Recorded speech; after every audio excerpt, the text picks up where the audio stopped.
I'm male 31, own a coffee shop, which I also manage. I have a university degree but have no interest in pursuing a career in what I studied. I'm not living off my parents' money. I'm living off money from my great-great-grandfather. I bought the coffee shop because I liked working in one when I was in college, and I like providing a good place for people to work where they're not expected to put up with any crap from customers. I was dating a woman I met through friends. She works in banking and does very well for herself. She's beautiful and smart, and probably smarter than me. She knows I have a degree and that I'm the manager of a coffee shop. She said it didn't bug her, but then it did. She said she needed someone with a future and not someone squandering his education as a barista. My family never discusses money with people. It gets awkward. We also don't splash it around, but none of us need to work. Or get educated, really. My little brother used to joke about buying a villa when he got his trust fund and lying in bed while sturdy women rolled him around with kayak paddles so he didn't get bed sores. He got his teaching degree and is happy as an elementary school teacher. She broke up with me because she couldn't see a future where she was the breadwinner and I stayed home with the kids. I said I understood and let her go without much of an argument. Then about 18 months later, I met a woman at work. She's a regular and she's perfect. She's a law student, and she started late after serving in the military. We're getting married this summer. I invited my friends, obviously, and it got back to my ex that I was getting married. She texted me to congratulate me and ask if I was registered anywhere. I told her I appreciated her congratulations, but that if she wanted to gift us anything, she could donate to an organization in our name, since we didn't need anything. She said I should swallow my pride and just accept a gift from an old friend. I told her that anything she chose to give us would be welcome, and we would be thankful. I guess she went to my friends and found the registry. She texted me again and said that my registry was ridiculous and that I was greedy for asking for such expensive stuff. I told her that my mom had done the registry and that if she wanted, she could just put money toward one of the gifts. A week later, she came by the coffee shop and had a printout of some stuff. She asked to talk to me privately, so I took a break and sat down with her. She had printed out screenshots of my registry with the most of the expensive gifts already taken. She asked me who was buying me all this stuff, and I said it was just friends and family. Then she pulled out a bio of my grandmother, whom she had met when we were visiting Florida. She asked if this was the same woman. I said, yeah, but please don't tell people about my family. She kind of lost it. She said she thought she was wasting her time with me, waiting for me to quit my job and actually get a real one. I told her that I didn't want to pay someone else to manage my shop, so I would be miserable doing something I didn't love just to get money I didn't really need. Now she's angry that I cosplay as a poor slacker to float through life. She said that she would have been happy to let me live my life the way I was, as long as she knew I could contribute as much as she was to the relationship. While we were together, I paid for everything: nights out, dinners, gifts, and even our trip to Florida. I guess she thought I was maxing myself out to impress her. I never even thought of it, really. My credit cards are set for full automatic payments every month. She told our mutual friends about my family, and they're conflicted. Some knew, but we were polite and didn't say anything. Some are angry because they feel guilty whenever we would go out and we would split the bill. I guess they too thought I was just flashing my barista tips to fit in with the group. Some also think that I should have told her I'm a trustafarian before letting her break up with me. Am I the idiot for tricking my ex-girlfriend into breaking up with me and moving on? Not the idiot. I can see that she wanted to be with someone who would put equality into the relationship. I think that's fair enough. But if she did think you were maxing yourself out on credit cards, why not say something? She's a gold digger who screwed up for herself. And any friends who start acting weird now that they know the truth aren't your friends either. Agree. And her contacting you just reeks of her thinking she was the best thing you would ever get, and she wanted to buy you the most expensive thing on the list to feel good about herself and then see these expensive gifts. Your instincts knew she wasn't the right person for you, and that's why you never told her about your money. I'm speechless at the fact that she's an ex, yet she felt the need to print out the registry list and berate you about it. She not only sounds like a gold digger, but the fact that she dug to find out more about your financial situation way after you split up and are engaged is pretty crazy. To be honest, you dodged a bullet. Gold digger is mad that she missed her jackpot. A true digger for gold would have done better due diligence while she was still dating the guy. She's just a clown. OP, I'd love to own my own coffee shop one day. If something makes you happy and you can afford to do it, there's nothing wrong with it as a career. Start a chain. Overtake Starbucks. Let her see your logo all over the world. Show her you can be successful without her BS. Congratulations on your upcoming nuptials. I'm a 32-year-old female. I have 4 kids, young teen, 2 tweens, and an infant. Yeah, I know, don't come at me. As of 4 weeks ago, the kids' school shut down completely due to water damage and a fallen roof in the gymnasium/cafeteria. They should be returning fairly soon, I would think. Until then, virtual learning. Honestly, I'm having a rough time with the lack of decompression time. The kids are more rambunctious than usual due to the lack of stimulation and sitting at a computer screen for learning. But add a baby going through a sleep regression who sleeps all day and is up literally all night. You get one tired mama who has 0 downtime. It won't last forever, and that's what I keep telling myself. But right now I just need a breather without entertaining, answering questions, or being touched. My husband is fully aware of this, but it feels it doesn't apply to him for whatever reason. So on the off chance that the baby does go to bed at a decent time when the other kids are in bed, he assumes I want to spend every second of that time with him. I understand how important it is to maintain that closeness with him, but right now I'm tapped out. So him touching me and trying to get a piece or trying to talk about our finances, which we already talk about when the kids are awake, is exhausting. Especially considering he gets downtime. After the kids go to bed, he goes to his office to do whatever for 2 to 3 hours while I try to get the baby down. She's strictly breastfed. It's just that the second she's asleep, in his head it's like, oh, kids are all asleep. It's my turn to get attention. Even if he sees that I've opened a book or put on headphones. And it's just getting increasingly frustrating because, like I said, the baby is up all night and she's at an age where she wants me to be fully engaging with her, talking, holding, playing, or she gets fussy. So everyone here is constantly begging for my attention while I'm just begging for 30 minutes of being left alone. And like I said, my husband is fully aware of this. I've told him. He thinks it does not apply to him. So last night, I got the baby to bed around 9-ish, and my husband came in and said, "Want to watch a movie?" I said no, that I wanted to read, but he could watch the movie beside me, so we were still together or whatever. But he kept making comments. "Babe, you don't even want to watch this? It's funny." Or, "Did you see that?" And then proceeds to rewind the movie so I can see, even though I said I didn't want to. And lastly, "You don't even want to give me that butt?" At this point, I was fuming mad because I hadn't made it through 2 pages uninterrupted, and I snapped. I said, "Will you just leave me alone?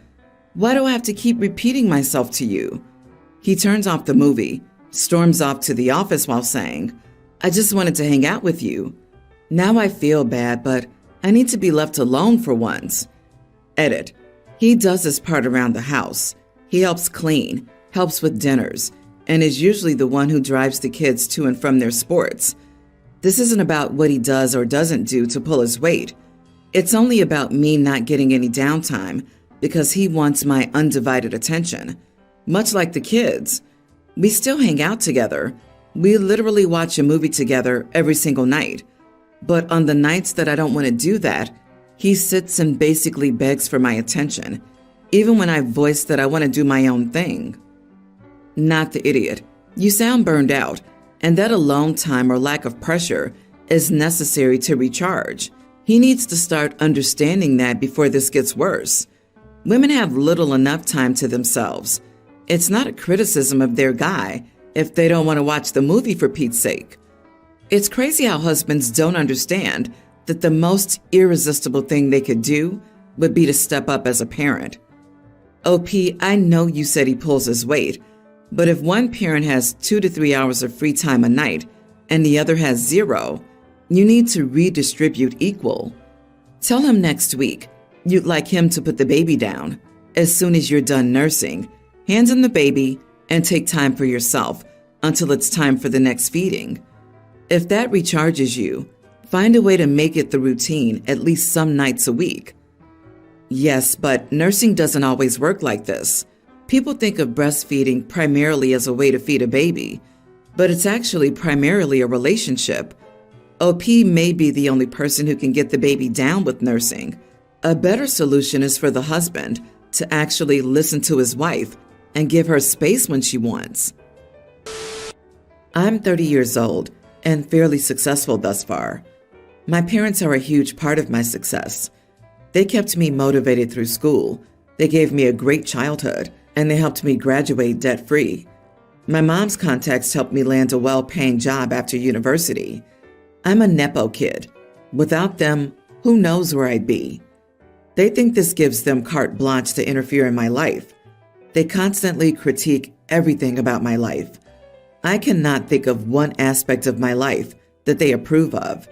And I'm not a bad person or anything. It's not like they have a problem with me because I'm a drug addict or working as a sugar baby.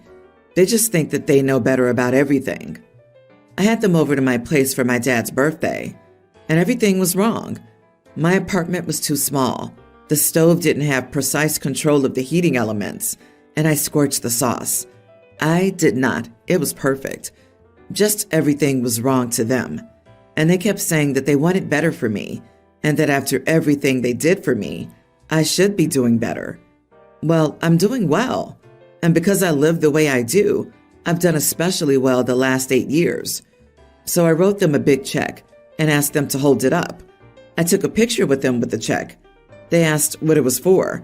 I said it was everything they had wasted on me since they thought I failed.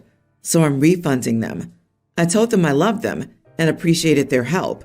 But now that they were paid back, they could keep their opinions to themselves and out of my apartment. They got huffy and left. I heard from my brother that they were angry that I did that. I don't really care. I just want them to accept that I don't owe it to them to live my life how they want. Not the idiot. If your parents were supportive and loving, they would encourage you instead of criticizing you. It's great that they helped you growing up, but that's actually what parents are supposed to do. There's nothing wrong with setting boundaries or expecting to be treated with respect and kindness as an adult. Keep your boundaries, live your best life, and if parents want to be a part of it, they can learn not to be idiots around you. They want OP to be the personification of perfection because they consider OP an extension of them. They're not genuinely concerned about what's best for her because that would require them to view OP as autonomous. Many parents struggle with transitioning from a parent-child relationship to treating them like equal adults. Some parents never seem to get there. OP, your parents should want to spend their time and money and use contacts for you because they're parents, and their job as parents is to give their child a good childhood and the best start that they can provide. They did that, and good for them, but that's it. And now, for God's sake, cancel that check before they cash it. You don't owe them a thing. Going against the grain here, you are the idiot. It doesn't sound like that at 30 years old you've ever tried to address this. As you say, they were good parents. Maybe one conversation to try to get them to see what they were doing might have been in order. Who knows? Maybe they would have seen the error of their ways and worked to be better. Refusing to communicate, making a huge gesture, and cutting them off seems sudden. They were undoubtedly in the wrong here, but one attempt at an adult conversation with them was warranted. My daughter's in grammar school. For the past month, there's been a boy who's been badly bullying her. It's gotten to the point where she said she doesn't want to go to school. The school's done an okay job of dealing with it, but the boy's mom has been very uncooperative and taking her son's side. On the 2 times I've talked to her about it on the phone, she was extremely nasty, and the last time she even screamed and cursed at me. My daughter's been going to school with this boy since kindergarten. Up until very recently, I was under the impression that he didn't have a dad. Either he was out of the picture or deceased. The school roster only lists his mom's name and info. I've never seen his dad at any school events, and my daughter says she's never heard him talk about a dad. But a week ago, I found out he actually goes to his dad's house on weekends, and his dad and all his extended relatives on that side live in a small rural community about 45 minutes away. I asked a friend if they knew anything about his dad. Apparently, the parents divorced the year before he started kindergarten. This friend told me that the mom is referred to her ex as a narcissist and abusive, and that she has a restraining order against him for several years. She also told me she heard from a staff member that the mom specifically requested that the office and all her son's teachers never contact his dad. Over the weekend, I did some snooping on social media, and some of these people searched sites and found out his dad's name and contact info. Today at my school, my daughter's bully shoved her on the playground and sent her to the nurse's office. As a result, I gave his dad a call and told him about what happened that day and about the bullying that had been going on. I didn't say anything negative about his ex-wife or how she dealt with the bullying. His dad, despite what I heard, actually seemed very nice. He was very apologetic and assured me that there would be major consequences that weekend and that it wouldn't happen again. I had an excellent feeling after getting off the phone with him that action would be taken, unlike with Mom. A few hours later, I got a furious text from my daughter's bully's mom. She said that her ex made a nasty call to his son right after my call, screaming at him, cursing up a storm, calling him names, and making all sorts of threats about how horrible the coming weekend would be. She says he followed up by sending her an abusive text, calling her names, and accusing her of being a bad mom and letting their son be a bully. He told her he was going to post about her on social media to expose what a terrible mother she is. She said she knows her ex's family will start harassing her now as well. She said I had no right to contact her ex. She ended by saying, "Thank you for all the drama and pain that you've brought into our family's lives." Was I an idiot for contacting this parent? Thank you for all the drama and pain you brought into our family's lives? You're welcome. Maybe next time you won't ignore complaints about your son. You are not the idiot. If she can't handle her son, give him to someone who will actually educate him. Oh no, he's accusing her of being a bad mom and letting their son be a bully? I mean, how's he wrong? If she had bothered doing anything about her kid being an abusive little idiot, then OP wouldn't have needed to contact the other parent. Okay, but if his dad really is abusive and a narcissist, OP just put that kid in actual danger. Narcissists have a habit of being charming to strangers and abusive to those immediately close to them. And if the mom really did have a restraining order, I'm inclined to believe there's at least some truth to these accusations. Based on the fact that the other mother was a major "see you next Tuesday," nasty and verbally abusive to OP, called her names, and didn't care that her son was viciously bullying OP's daughter, I have a feeling that she's full of crap. I don't care about her family dynamics, especially if she doesn't give a crap about stopping her kid from bullying. OP, you need to protect your daughter.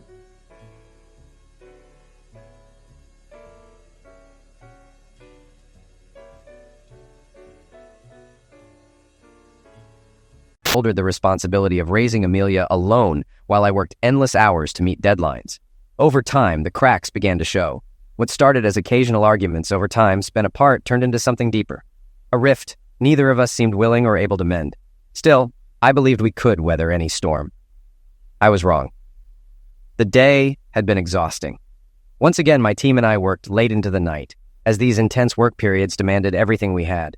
As the lead developer, I felt a duty to stay engaged at all times, often being the last one to leave. Tonight was no different. After setting the building's security system, I made my way through the dimly lit parking lot toward my crimson BMW 650i Coupe, ready for the brief drive home. My mind raced with thoughts about the project's current state. Bug counts had finally begun to decrease. Although there were still hundreds to address, our pace had stabilized, and the team seemed to be managing the pressure. In just a fortnight, we'd be ready to deliver the Goldmaster. As I crossed the lot, a sharp noise cut through my thoughts. Footsteps. With no music playing in the car, the sound was clear. I turned, startled, and froze as a firearm was aimed directly at me. Acting instinctively, I ducked, but not quickly enough. The Colt discharged and a sharp, burning pain surged through my chest as a bullet shattered my shoulder.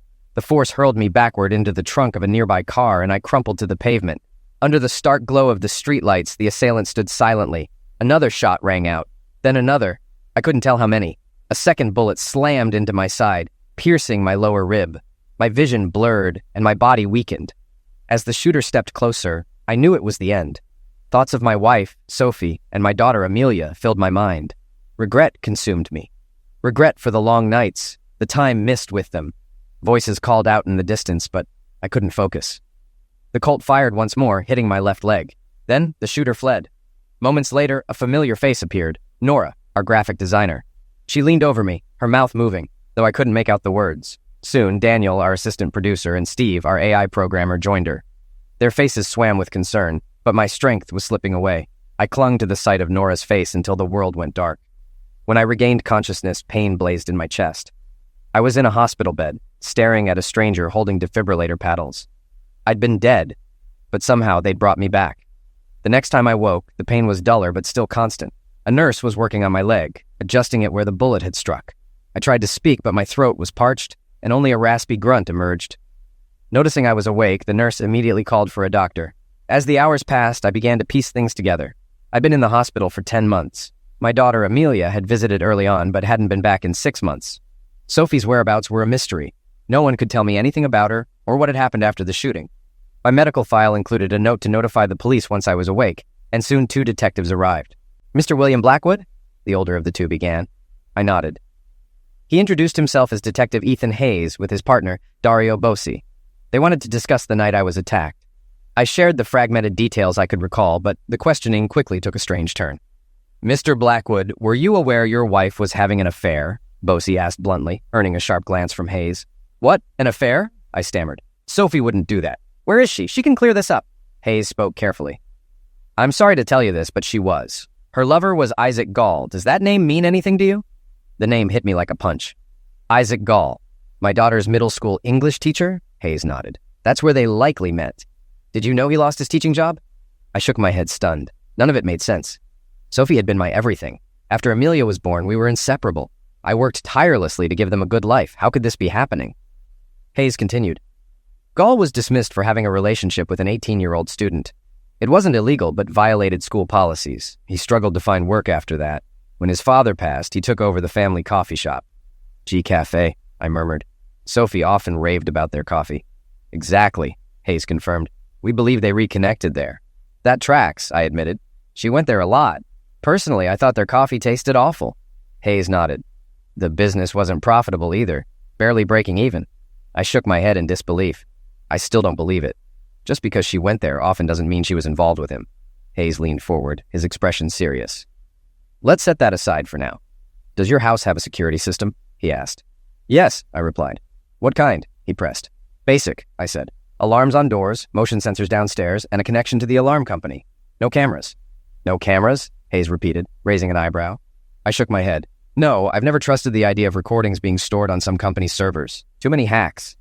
"Did you install any yourself?" Hayes asked, his tone probing. "No," I said firmly. "The only cameras in the house are my DSLR and the webcams on our laptops." "Why?" Hayes hesitated before answering. "We found a hidden DVR system in your basement, recording weeks of footage before the shooting." My stomach dropped. "Who put it there?" I demanded, leaning forward. "We thought it was you," Hayes said, his eyes narrowing. "The recordings suggest otherwise." "What was on them?" I asked, my voice tight. "Evidence of the affair," Hayes said evenly, "and proof your wife and her lover planned the attack on you." The revelation twisted like a knife in my gut. "You're saying there's footage of them together?" I asked, struggling to process. "She wanted me dead for money? For what? A life insurance payout?" Hayes nodded grimly. "Yes, she convinced herself you were unfaithful. They planned to take everything, including $1 million policy." I frowned, shaking my head in disbelief. "That's not possible. I don't even have a policy like that." "It was taken out 2 years ago," Hayes clarified. 2 years, I repeated, my voice trailing off. Was the affair really that old? The thought burned, but it didn't matter now. I pushed it aside. Where are they now? I asked, focusing on the present. Gall fled to Mexico after questioning, Hayes explained. He later took his own life, leaving behind a confession. Your wife disappeared. No one's seen or heard from her since. No contact? No activity at all? I pressed. None, Hayes confirmed. No calls, no banking, nothing. I felt a wave of exhaustion, but kept my voice steady. And my daughter? She hasn't visited in months. She moved west for college, Hayes replied. We'll confirm her location. University of Washington? I asked, trying to recall the last conversation I had with her. She talked about going there. Hayes didn't confirm, but offered a reassuring nod. We'll verify her details, he said. I sat back, exhaling slowly as the weight of the situation settled over me. Looks like I've got 3 mysteries to solve, I muttered to myself. 3? Hayes asked, tilting his head. Where my wife is, I said, ticking the items off mentally. Who installed those cameras? And what happened to Ryan Carter, my daughter's boyfriend? Hayes smirked. That last one's on you. We'll handle the rest. The next morning, I was transferred from the long-term care facility back to the hospital to begin rehabilitation. The nurses seemed cheerful. I got the impression that most patients there didn't leave under their own power. At the nurses' station in the new ward, I spotted my daughter, her face streaked with tears. Her expression shifted rapidly from shock to joy as she realized I was awake. Overcome with emotion, she rushed to my side, kissed my cheek, held my hand, and told me how relieved she was that I had survived. A nurse gently ushered her back to the station while they settled me into my room. Watching her alone, the weight of the detective's words hit me again. My wife's betrayal wasn't a lie. She'd cheated on me and conspired to have me liquidated. For a fleeting moment, I had clung to the hope that none of it was true, that she'd return and we could rebuild our family. But seeing Amelia's face solidified the harsh reality. How've you been holding up? I asked once she joined me in the room. She smirked wryly. Oh, I've been fine. Just living my life while you've been snoozing through the year. Too bad playing Sleeping Beauty didn't do anything for your looks. For the first time since waking, I let out a laugh.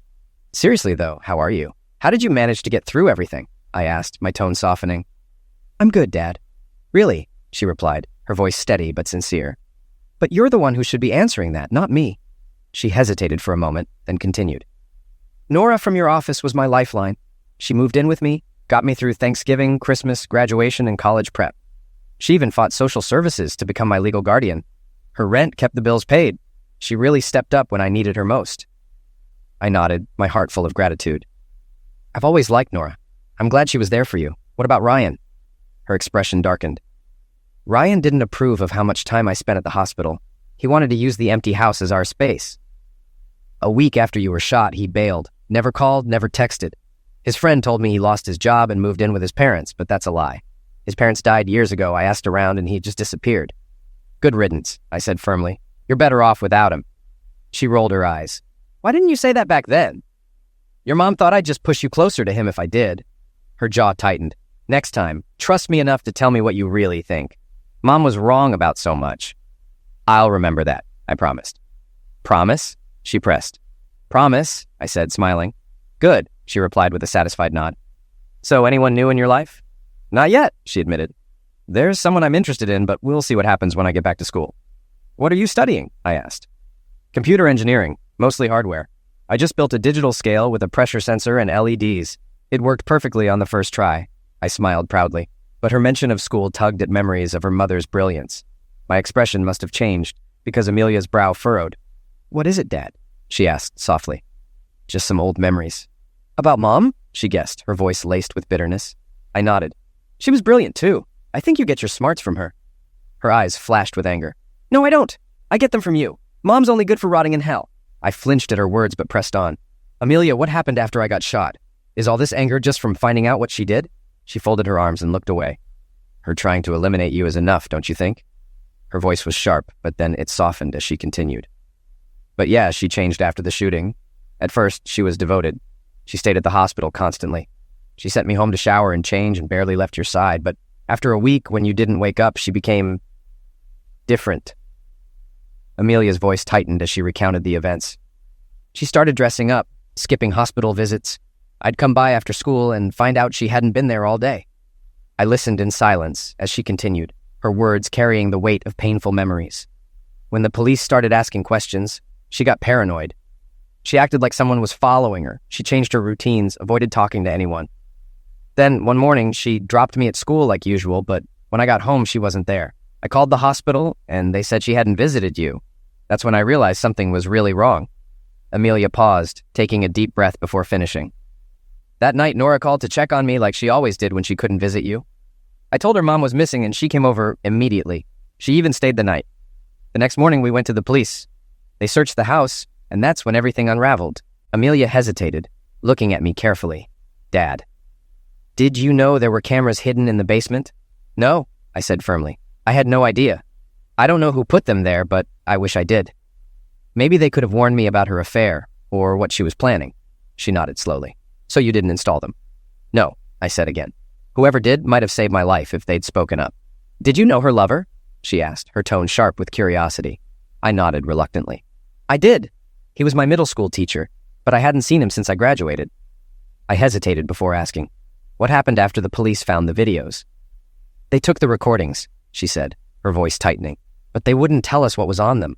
A detective told me to call if Mom contacted me, then just left. A social worker came by and said they'd notified child services since I was alone." She paused, taking a steadying breath. "That's when Nora stepped in. She told them I wasn't alone and moved in immediately. Your company helped her get a lawyer, and she fought to become my legal guardian until I turned 18. Her voice shifted, tinged with bitterness. "But after that, they just left. No counseling, no follow-up. They completely dropped the ball." Her voice trembled with frustration. I could hear the pain beneath her words, not just at the system's failures, but at the deep sense of abandonment. Even though she understood I hadn't chosen to leave her, the wounds were still raw. "I'm so sorry, sweetheart," I said, tears brimming in my eyes. "If I could have been there for you, I would have." Her face softened and tears slid down her cheeks. "I know, Dad. I know you would have. Knowing you were fighting to survive kept me going. I couldn't give up because you didn't, and Nora, she made everything okay. She paid the bills, helped me finish school, picked out my college, and even came with me for orientation. I'm so grateful for her," I said. "Where is Nora now?" "She's at work," Amelia replied. "She stopped by this morning when she heard you were moved out of the care facility. She'll be back tonight. Oh, and she's still living at the house." "I'm glad," I said. "She's been incredible." "She made sure you were okay for me," Amelia added. "I wouldn't have gone to UW if she hadn't promised to check on you every week. You needed to follow your dreams," I said. "If UW was where you wanted to be, I'm glad you went. Your grandfather would be so proud. It was his alma mater. He always wanted me to go there, but life had other plans." Before she could say anything, a doctor arrived to check on me and approve my start in physical therapy. Once he was done, a nurse pulled Amelia aside, probably to discuss my discharge plan and the kind of help I'd need after leaving the hospital. That left me alone to wrestle with my thoughts.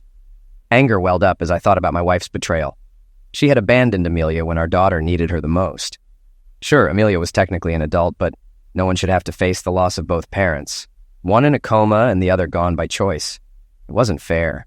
Nora stepping in had been a blessing, but Amelia shouldn't have been left to rely on anyone else in the first place. I was still struggling to make sense of it all. The idea that my wife had not only cheated on me, but also plotted my homicide felt like something out of a nightmare. Part of me wanted to see the evidence the police had mentioned, those hidden camera recordings, just to erase any shred of doubt. But I knew deep down that her disappearance was all the proof I needed. Why had she done it? Was it because I wasn't home enough? She had always claimed to understand the demands of my job. We had good times during my breaks between projects. I had even planned to take an extended leave after this one, nearly 2 months off to spend the holidays together. Maybe that was the problem. She knew I'd be home more, making it harder for her to sneak off to see him. Did she actually love him? Or was he just a convenient escape? Perhaps my absence had left a void he was able to fill. Then, with his lack of prospects, they decided to take everything I had built for our family. The problem with that theory was that it didn't align with the woman I thought I knew. Unless she was found, I'd probably never understand why she did it. And even if the authorities tracked her down, there was no guarantee she'd tell me the truth. It was better to focus on the present, on healing and being there for Amelia. Amelia returned after speaking with the nurse, and we shifted to lighter topics. She shared stories about her classes and projects, updates about where her friends had gone to college, and tales of her new friends in Seattle. She described attending Washington Huskies football games and catching Seattle Thunderbirds hockey matches. Her energy was infectious, and for a while I felt like everything was normal again. Later, Nora arrived with news from the office. She shared gossip about the project we'd been working on before the shooting and updates on the sequel to my last game.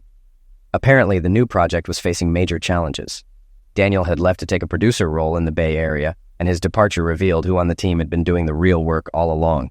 Management finally had proof of what I'd told them before, though Mike, our producer, was trying to shift the blame onto Daniel's replacement, a rookie assistant producer Mike had hired, who came from a medical software company and had no experience in gaming. Nora mentioned that she was considering quitting to pursue her own projects, which made me wonder if she'd stayed this long only to support Amelia and me. I decided I'd need to talk to her about it when Amelia wasn't around. After a few hours of talking, we were all yawning and decided to call it a night. As Amelia and Nora headed toward the door, a question popped into my mind, something I hadn't asked yet. "Amelia," I called after her, "did you come straight here from the airport?" She turned back and nodded. "Yes, Dad." "Where's your suitcase?" I asked, glancing around. "At the nurse's station," she replied with a smile. I chuckled softly. "Okay, love you. See you tomorrow." "I love you too," she said before stepping out with Nora. Amelia smiled as she walked out, missing the quick kiss Nora blew me before following her. I didn't have time to react before she was gone. As it turned out, I had woken up at the perfect time for Amelia. It was just before her school's reading week, right before finals. She'd worked with one of her professors to arrange for her exams to be proctored at a nearby state university about an hour away. The only condition was that she take them at the same time as her classmates, which meant a few late-night tests. Still, it allowed her to stay with me. She spent her days at my bedside, surrounded by her laptop and textbooks. I helped quiz her when she asked, walking through solutions as if they were programming challenges. It was a welcome distraction from my situation, and more importantly, it brought us closer than we'd ever been. Physical therapy, on the other hand, was brutal. Those first 2 weeks left me drained. I shuffled down parallel bars on shaky legs, using them for support whenever I needed. But the hard work paid off. I was cleared to go home just in time for Thanksgiving. Amelia and I had dinner at a nearby hotel since Nora was in Florida visiting her family. Returning to the house didn't feel like coming home. Instead, it felt like walking into the aftermath of a crime. Every room seemed haunted by memories of my wife's betrayal. With Nora out of town, I avoided the master bedroom and slept in the guest room instead. The faint trace of Nora's scent on the pillow was oddly comforting, a reminder of someone who had been there for us. But I knew I couldn't stay in this house. I needed a fresh start. A clean break from the memories, both good and bad, that lingered in those walls. The day after Thanksgiving, I called a real estate agent to start the process of selling the house. He warned me that it was a slow market, especially during the holiday season, so I shouldn't expect a quick sale. It might take until the new year, but I was determined to move on. The following Monday, I reached out to my office and arranged to work from home. My new role was focused on debugging. I'd sift through the bug database, coordinate with whoever had been assigned each issue, and help them work out solutions over Skype. Most of them welcomed the extra help, especially since debugging wasn't their primary focus. On Tuesday, Nora dropped off a work laptop and a console for me to use. After my morning trip to the hospital for physical therapy, I spent the afternoon diving into bug fixes. It felt good to be contributing again, even if I wasn't physically in the office. Working alongside Amelia, who asked questions and joined the problem-solving process, made the experience surprisingly enjoyable. For the first time in a while, I felt like I was moving forward. On Wednesday, Amelia and I woke up early to get her to the airport for her flight back to school. Saying goodbye was tough. Tears flowed as we hugged, and it felt like I was losing her all over again. She didn't want to leave either, especially after just getting me back. But we reassured each other. She'd be back soon for Christmas. As I drove home, I started thinking that a change of scenery might do me good. Maybe I'd follow her to the West Coast once I found a new job. The week before Christmas, I returned to work officially. The day before, I'd attended the office Christmas party with Nora as my date. Not romantically, though. She had a long-term boyfriend, but strangely, he never visited the house, and she never stayed at his place. It was something I planned to ask her about someday. Christmas itself was a bright spot. Amelia and I spent it together, just the two of us, and we made the most of it. A few days later, on the 27th, we drove into Philadelphia to watch a Flyers game. It was her gift to me, but it felt like a shared present. We both loved hockey. As the new year rolled in, Amelia returned to school, and Nora came back from Florida after visiting her family. My physical therapy was now down to weekly sessions, giving me more time to focus on moving forward. That same week, the police dropped by with the camera equipment they had confiscated, the storage device and the cameras. They'd cloned the footage for their records, which was all they needed as evidence. They told me the system had been purchased at a Costco in Baltimore, then returned and resold at a discount warehouse for cash. Unfortunately, that's where the trail went cold. Curiosity got the better of me, and I decided to review the footage. Downloading the software proved challenging since the company no longer supported the system, and their updated programs didn't recognize the old hardware. After some digging, I found an older version on an abandonware site. It wasn't perfect. The connection to the hardware would cut out intermittently, but it worked well enough to view the videos. In hindsight, I wished I hadn't watched. The software displayed a timeline at the bottom with a list of cameras at the top. When footage was available, the interface expanded to show the video feed. If multiple cameras were active, it showed 4 feeds at once, and you could switch between them. I started scrolling through the footage, initially seeing the police combing through the house, room by room, before unplugging the system. Then I rewound to find footage of my wife and her lover. The scene began with Sophie pacing in the living room like a restless animal. The doorbell rang and she opened the door to let him in. He entered, carrying a child's Spider-Man backpack. From it, he pulled out the Colt, the same Colt he had used to shoot me. The sight of it made my shoulder throb as if I'd been hit all over again. "It's here," he said, showing her the weapon. Sophie was quick to respond. "I don't want him to suffer. Promise me it'll be quick and painless." He chuckled, clearly enjoying himself. "Don't worry, I'm a pro, he won't hear a thing. 1 shot to the back of the head and it's over. Enough talking," she said, moving closer to him. "You owe me some attention before you go." At that moment, any shred of doubt I'd clung to about her innocence shattered. They kissed passionately, shedding their clothes as they moved from the living room to the sofa. I couldn't watch any longer and fast-forwarded through their encounter, but it only got worse. Later, they were in the shower together, which started innocently but soon turned into something else. Eventually, he left.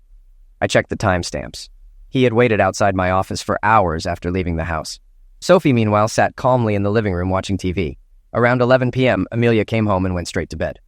At 1:30 a.m., I called Sophie to let her know I was on my way home. Shortly after hanging up, she called him to give the green light. I felt physically ill. She had orchestrated my attempted homicide as casually as ordering takeout. Scrubbing through more footage, I confirmed what the police had already told me. It was just him. Still, I couldn't help but notice their pattern of behavior. They had taken great delight in desecrating spaces that were personal to me. The marital bed, my office desk, the basement, and even my car. That last discovery hit particularly hard. Sophie had only used my car once all year to take it for servicing, and apparently she'd taken the opportunity to have Zex in it. From that moment, I knew I needed to get out of the house and start fresh. I couldn't even bring myself to drive the car in the garage. If I wasn't working or doing rehab, I spent my time packing up her belongings. Clothes, trinkets, and anything else tied to her were boxed up and donated to a local thrift store. That same day, the store manager called to tell me they had found $100 in the pocket of one of her jeans and wanted to return it. I told him to put it in their donation box or give it to another charity. Once I'd purged the house of most of her presents, I contacted a lawyer. The first meeting was disheartening. Since no one knew where Sophie was, I couldn't file for a quick divorce. Instead, I had to start the tedious process of trying to locate her, filing Freedom of Information Act requests, and working through red tape, even though the police were already searching for her. Frustrated, I left the lawyer's office in a fury, venting my anger on some unfortunate inanimate objects before calming down. Thankfully, the lawyer was understanding and let me come back to continue the discussion. I apologized for my outburst and asked him to proceed with the divorce paperwork. I didn't care how long it took. I just wanted this chapter of my life to be over. As summer rolled around, Amelia came home for her break. By then, the house had sold and I'd secured a new job.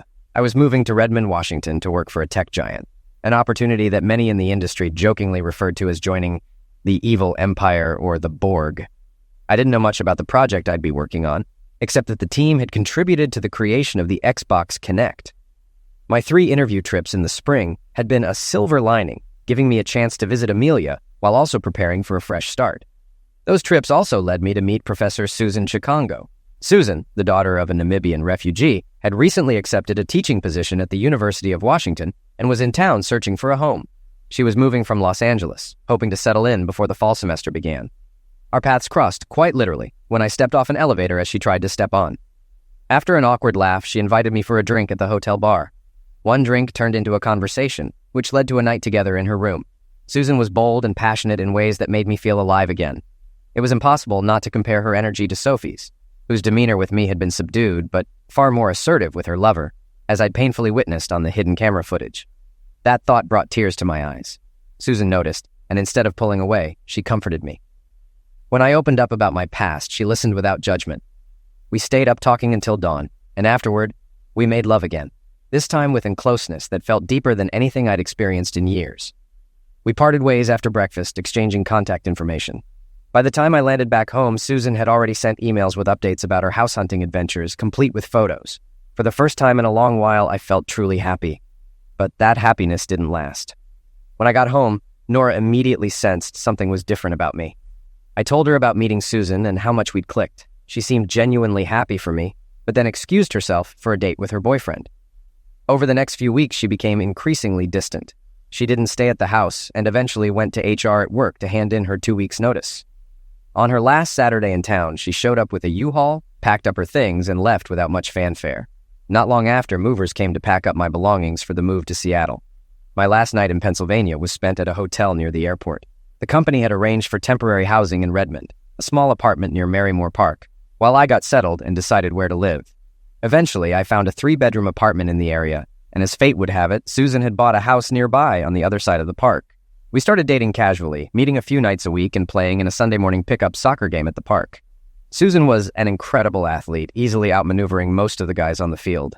She had a mix of experience and speed that left even younger players struggling to keep up. But as time went on, it became clear our relationship wasn't built to last.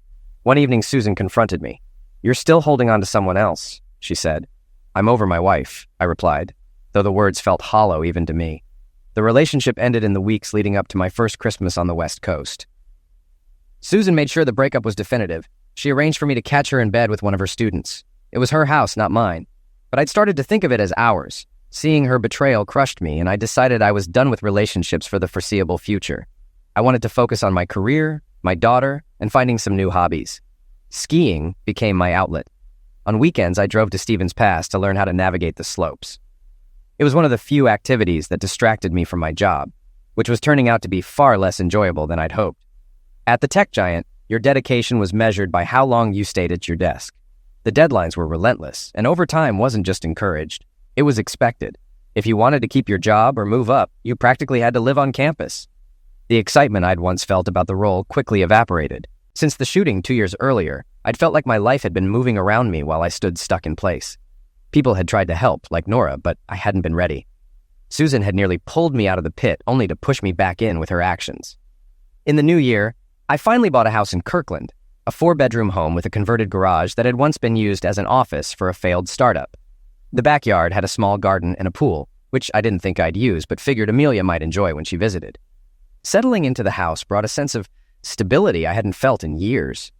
Once my movers delivered the rest of my belongings from storage, the space started to feel like my own.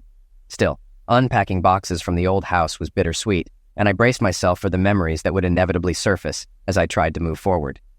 Sunday evening, after taking Saturday off to move into my new house, I returned home to find an unfamiliar blue Ford Focus parked in my driveway. My curiosity was piqued as I stepped out of my car. The driver's door of the Focus opened, and a pair of long, shapely legs, clad in black stockings, emerged. I froze, recognizing them instantly. I couldn't stop staring at those legs and the hem of a little black dress. My gaze stayed locked there, afraid to look up and meet the eyes of the woman they belonged to. Part of me worried about her reaction to my obvious admiration, and the physical response it stirred in me. A sharp cough, unmistakably male, snapped me out of my reverie. I looked up to see Daniel standing on the other side of the car, smirking. My eyes darted between him and Nora, who was now stepping out of the car, a radiant smile lighting up her face. My mind raced. Were they a couple now? The thought sent a pang through me. I should have been happy for my friends, but instead, I felt an unexpected sadness. "William, God, it's so good to see you," Daniel said as he pulled me into a tight hug. "You're looking great, up and moving around again." "It's good to see you too," I replied, though my eyes were still glued to Nora. "She missed you too, you know," Daniel whispered, leaning in conspiratorially. That broke my trance. I glanced at him and quietly asked, "Are you two together?" He chuckled. "I wish. Believe me, I've tried." "What are you boys whispering about?" Nora called out. "Nothing," we answered in unison, like guilty kids. Nora turned to me. "So, how's Susan?" "No idea. We broke up," I said. Her smile widened. "Good. She wasn't the right fit for you?" "Well, like my ex-wife, she cheated. At least this time I walked away without any extra holes in me." Nora stepped closer, her eyes sparkling. "You just need to let a woman decide you're right for her, instead of the other way around." "Is that so? Know any women who might think I'm worth it?" I asked, half joking. Her response was anything but a joke. She moved in, wrapping her arms around me, and kissed me like her life depended on it.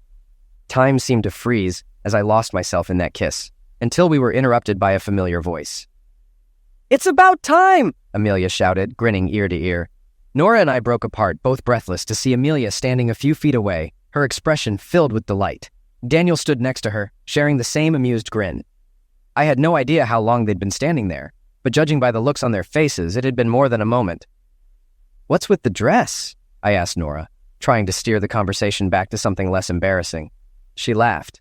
"My suitcase got rerouted to Chicago, and some kid threw up on my clothes during the flight. Thankfully, I had this dress in my carry-on.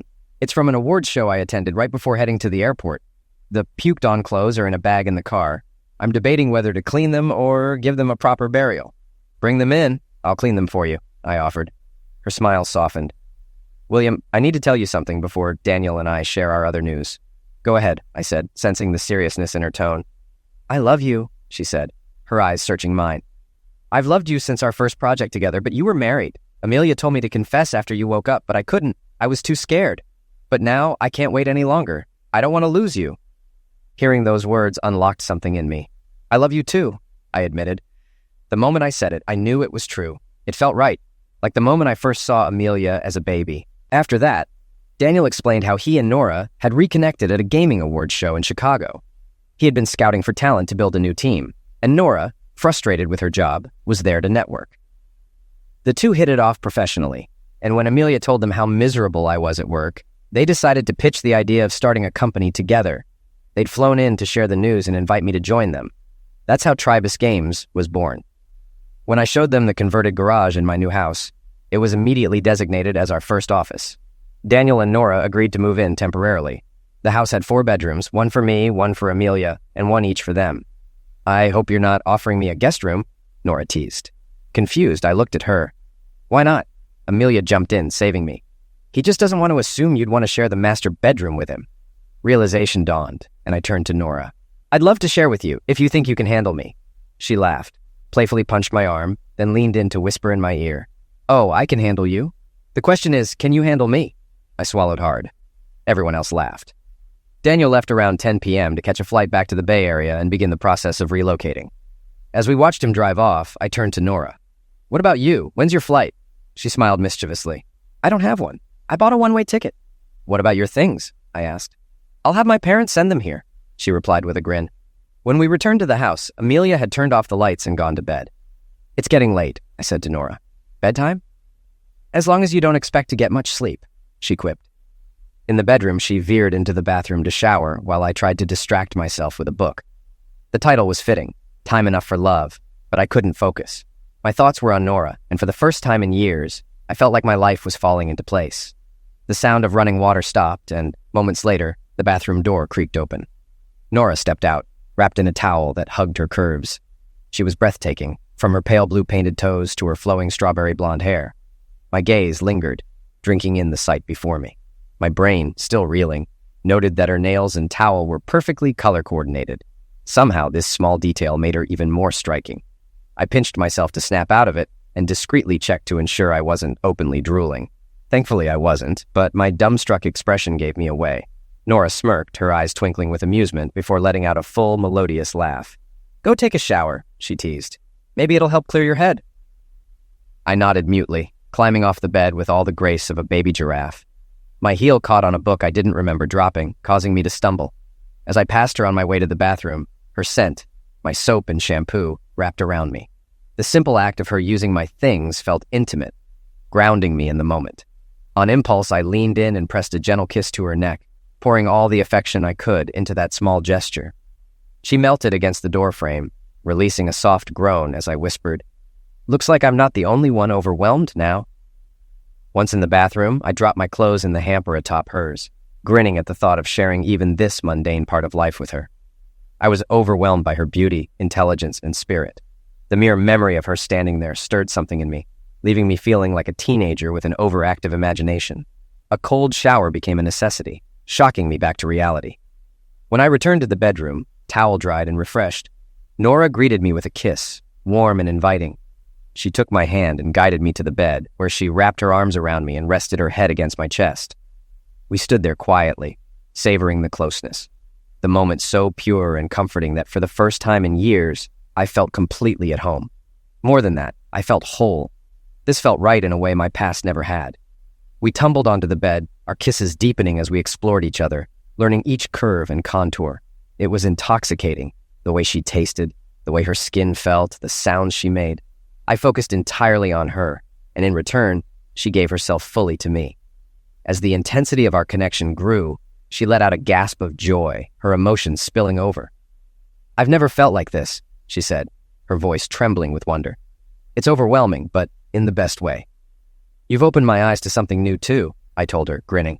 "This connection, it's unlike anything I've ever known." She laughed softly, pulling me closer.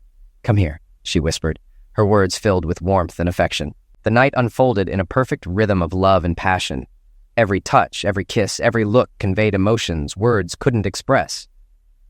The world outside seemed to fade until only we remained, caught in a timeless moment of shared closeness and trust. At the height of our connection, as we both reached a crescendo of shared intensity, Nora let out a triumphant cry that mirrored my own. It was a moment of pure harmony, leaving us breathless and exhilarated. She collapsed onto me afterward, accidentally bumping her forehead into my nose. We both burst into laughter, the sound blending with the quiet of the room. The air was filled with the scent of our shared passion as we lay tangled together, our heartbeats sinking, our bodies slick with sweat. Slowly, our breathing steadied, and we drifted into a deep, peaceful sleep.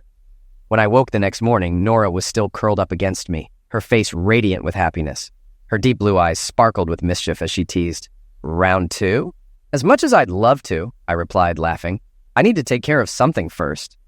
She giggled and slid off me, allowing me to get up and take care of business. When I returned, we made love again, this time slow, tender, and filled with quiet intensity. Afterward, we shared a shower, laughing and stealing kisses, before heading to the kitchen to join Amelia for breakfast. "He didn't eliminate you then?" Amelia teased as we sat down. "I almost called emergency at one point." In an exaggerated whisper, she asked Nora, "So, was it everything you hoped for?" Nora grinned, kissing Amelia on the cheek before leaning in to whisper something. Whatever it was, it made Amelia beam with delight, leaving me feeling smug and grateful all at once. The rest of the day was a whirlwind. Nora began clearing out the garage to prepare it for Tribus Games, the company she, Daniel, and I were building together. Meanwhile, I went to the office to hand in my resignation. HR escorted me to my desk to collect my personal belongings, a single photo of Amelia before walking me out. As I drove home, a weight lifted from my shoulders. For the first time in a long while, I felt a sense of freedom and purpose. When I returned, I found Nora still hard at work in the garage, her determination only deepening my affection for her. Together, we were building a future, one that finally felt like it was mine. Later that week, the movers delivered the items I'd placed in storage. We arranged the furniture in the proper rooms and stacked the boxes in the spare bedroom, which had originally been intended for Nora, except for those labeled as Amelia's, which we took directly to her room. A couple of weekends later, Amelia approached me, holding one of her old laptops. "Dad, I can't access this computer anymore. Can you help me get into it?" she asked. "Why on earth would you want to?" I replied, turning away from the whiteboard Nora and I had been using. By whiteboard, I meant the entire garage wall, which we had covered with special wallpaper to make it writable. We'd been brainstorming ideas for our next game, and most of the wall was now filled with sketches, flowcharts, and notes. "I haven't used this laptop since before you got hurt. It might have something interesting on it," she explained. "All right, let's take a look," I said, moving to my desk. After rummaging through a drawer, I found a green USB drive. Plugging it into the laptop's port, we rebooted the system. When Windows started as usual, I shut it down and entered the BIOS settings, changing the boot order to prioritize the USB drive. Using the recovery software, I accessed the system. The laptop's first partition held the operating system, but the second was encrypted. I reset the admin password and restarted the computer. With the new password, we logged in. But as the desktop loaded, my stomach sank. I stared at the screen before turning to Amelia. "Amelia, did you install a camera system in our old house?" "What? No! Why would you even ask that?" she yelled, clearly offended. I pointed to an icon on the desktop. "That's the software for the cameras, so I'll ask again. Did you install them, or do you know who might have?" "It wasn't me!" she exclaimed. Then her expression darkened. "Oh God, that idiot?" "Who?" I pressed. "Ryan Carter," she replied, her voice seething with anger. "Why do you think it was him?" Nora asked, stepping closer. "I used to let him borrow that laptop to go online when he came over," Amelia admitted. I nodded grimly and launched the camera software. A dialog box popped up, requesting the encryption key for the second partition. I canceled it, and the program loaded, but the live interface showed no active feeds. "Nothing here?" Amelia asked, peering over my shoulder. "This is just the live view. It can't find the server," I explained. Then I spotted something in the menu. "Wait, there's a library." I clicked the option, and rows of thumbnails appeared, each with a timestamp. 5 thumbnails per row, 3 rows visible, and a scroll bar indicating many more. Amelia gasped as the first video preview showed her former teacher standing without clothes in my old bedroom. Beside him, seated on the bed, was Sophie, my ex-wife. The next thumbnail showed the pair in Amelia's bedroom. The third, back in the master bedroom, featured them again. The fourth video stopped me cold. It was Sophie and me. The fifth showed Sophie and the teacher role-playing in my office, complete with a schoolgirl uniform and pigtails. My stomach churned as I scrolled through the thumbnails.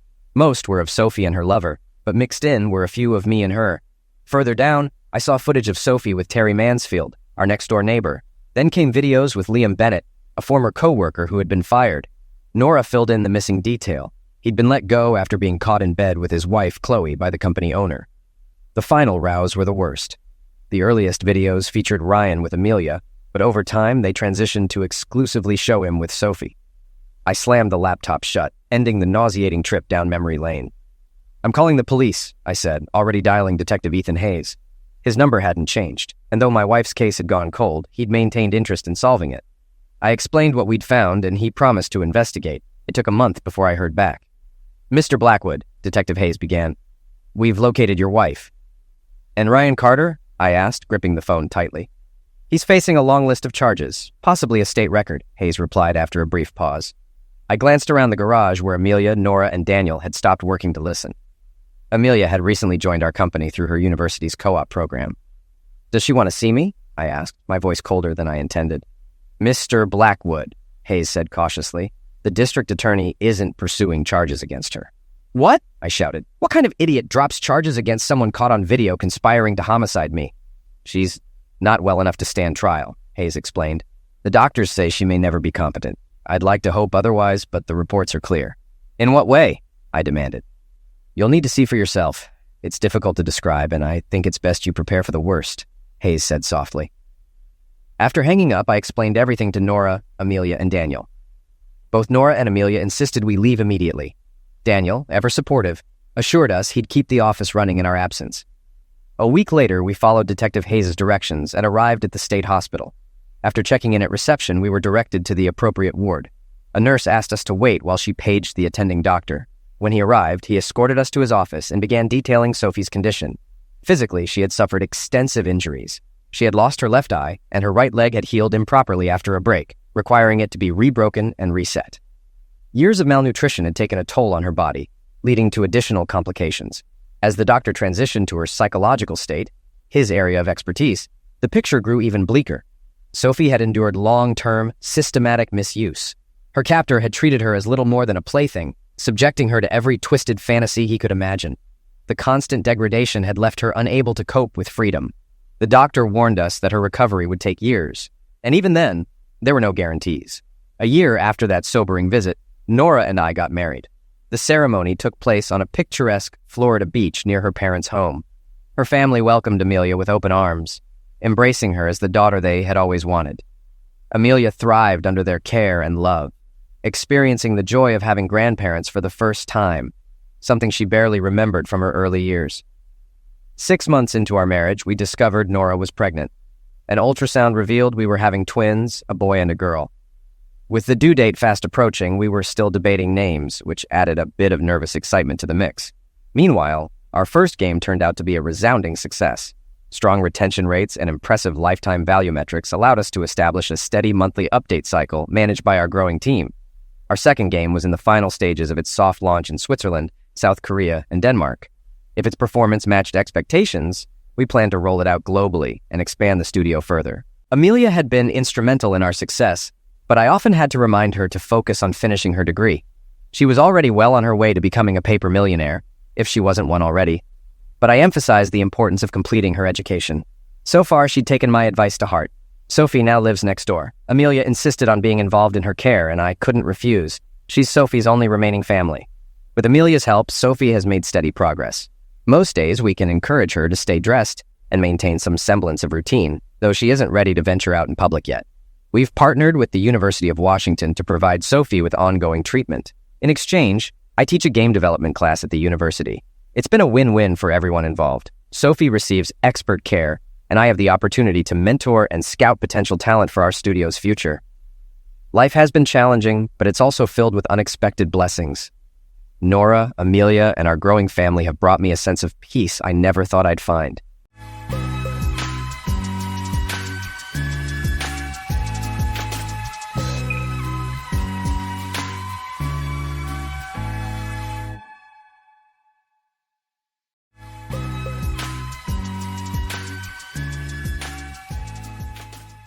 When I left the high-stakes world of corporate investigations to start my own detective agency, I had no idea what awaited me.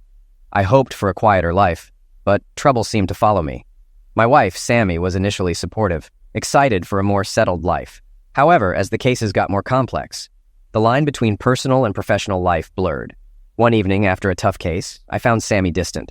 Our conversations were strained, filled with awkward silences. Despite my efforts, it was clear something was wrong. My investigative skills only seemed to make things worse. When Danny brought her in, I knew this woman would bring chaos. It wasn't entirely her fault, but the trouble was obvious as soon as she stepped in.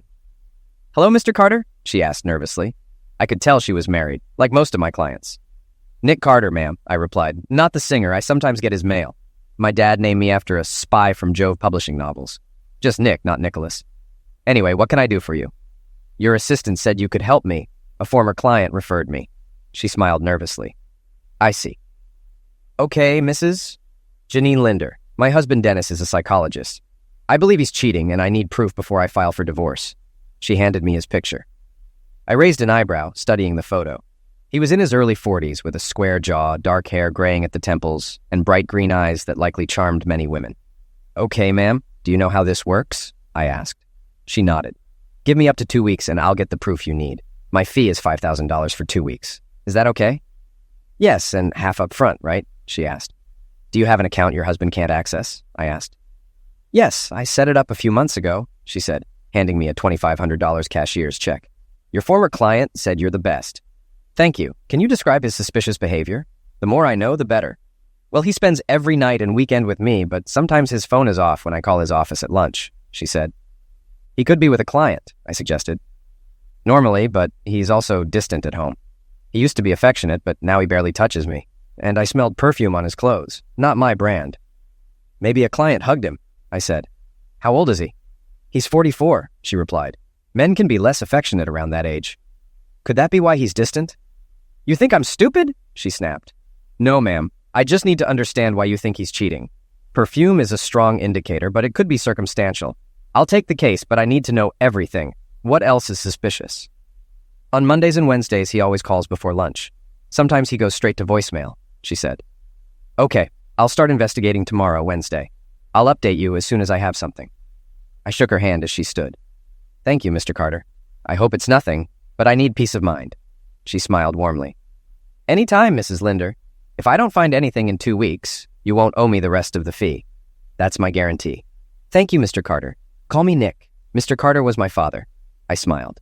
"Okay, Nick, I'm Janine. Ma'am is too formal." "Okay, Janine, I'll contact you soon.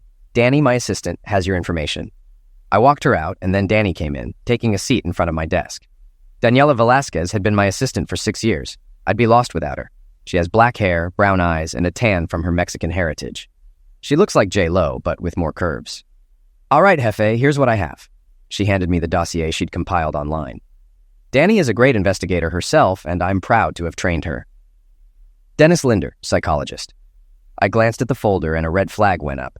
A former patient had filed a malpractice suit against him, which was mysteriously withdrawn. The patient's husband divorced her soon after. This looks suspicious. "Danny, dig deeper into this guy. I have a bad feeling about him," I said. "Haha, yeah, I know." She left the office with a laugh, and I thanked her. "Anytime, boss." She winked and returned to her desk to research Dr. Dumbass. Daniela is invaluable, and though I pay her well, she deserves even more. We're more like partners, splitting every case 60-40. Our combined annual earnings exceed $200,000, with me netting $150,000 and Danny $110,000 after taxes and expenses. We share an attorney, Wesley Quentin, who helps us legally in exchange for our services. He specializes in divorce and domestic issues. Then there's my wife, Samantha, formerly Samantha Stern. I met Sammy 7 years ago after retiring from my job in Langley, Virginia, and moving back to Los Angeles. I had been an insurance investigator, but decided to start my own detective agency after a rough case in Paris. Sammy is a knockout, standing 5'8", and we met at a party thrown by my first client. She was the daughter of his friend, and we hit it off immediately. After a year of dating, we married in a small ceremony. I spent 3 years in the Army as an interrogator before being recruited by an insurance company to investigate fraud. I excelled in the role, but eventually decided to go independent in Los Angeles. Getting a concealed carry license was tough, but now I carry my dad's old Colt 1911, a reliable .45 ACP. Shooting has always been one of my skills. I went over to where Danny was gathering details on Dennis Linder's life. "Hey, Danny, once you're done, disconnect for the day. I'm heading home," I said, smiling. "No problem, Jefe." She smiled back with more than professional respect. "I hope Sammy knows what she has at home." "I think she does. You'll make someone really happy someday if you ever settle down," I said, flirting a bit. "No, Danny, I missed my chance by a few months." She shrugged. I wanted to ask more, but she turned back to her computer. "Okay, gather your info, put it in a folder, and I'll pick it up in the morning. Good night," I said, leaving. "Good night, boss," she called out. I got in my car and headed home, thinking about how Sammy had been acting distant lately. She seemed to have something on her mind, but wouldn't talk about it. I decided to press her on it when I got home. I've seen this pattern before. Emotional detachment before or after an affair starts. When I asked her what was wrong, she always said, "Nothing." Why do women say nothing when something is clearly bothering them? We're not mind readers, after all. With these thoughts, I pulled onto our street and noticed a Jeep Grand Cherokee Laredo parked in front of my house. As I pulled into the driveway, my cell phone rang. "Hey, babe," I said, seeing my wife's name on the caller ID. "Hey, Nick, when are you coming home? We need to talk," she said, sounding strange. "What do you mean? Who is we?" I suspected it was whoever drove that Jeep. "Just get home soon, okay?" "Okay, I love you," I said. "Okay, bye." Alarm bells were ringing in my head. I made sure my pocket voice recorder was ready and my phone could take pictures. Sammy had been acting strange, and now she was urgent. I calmed myself with deep breaths, then took a picture of the Jeep's license plate before heading inside, feeling uneasy. As I walked in, I saw them kissing.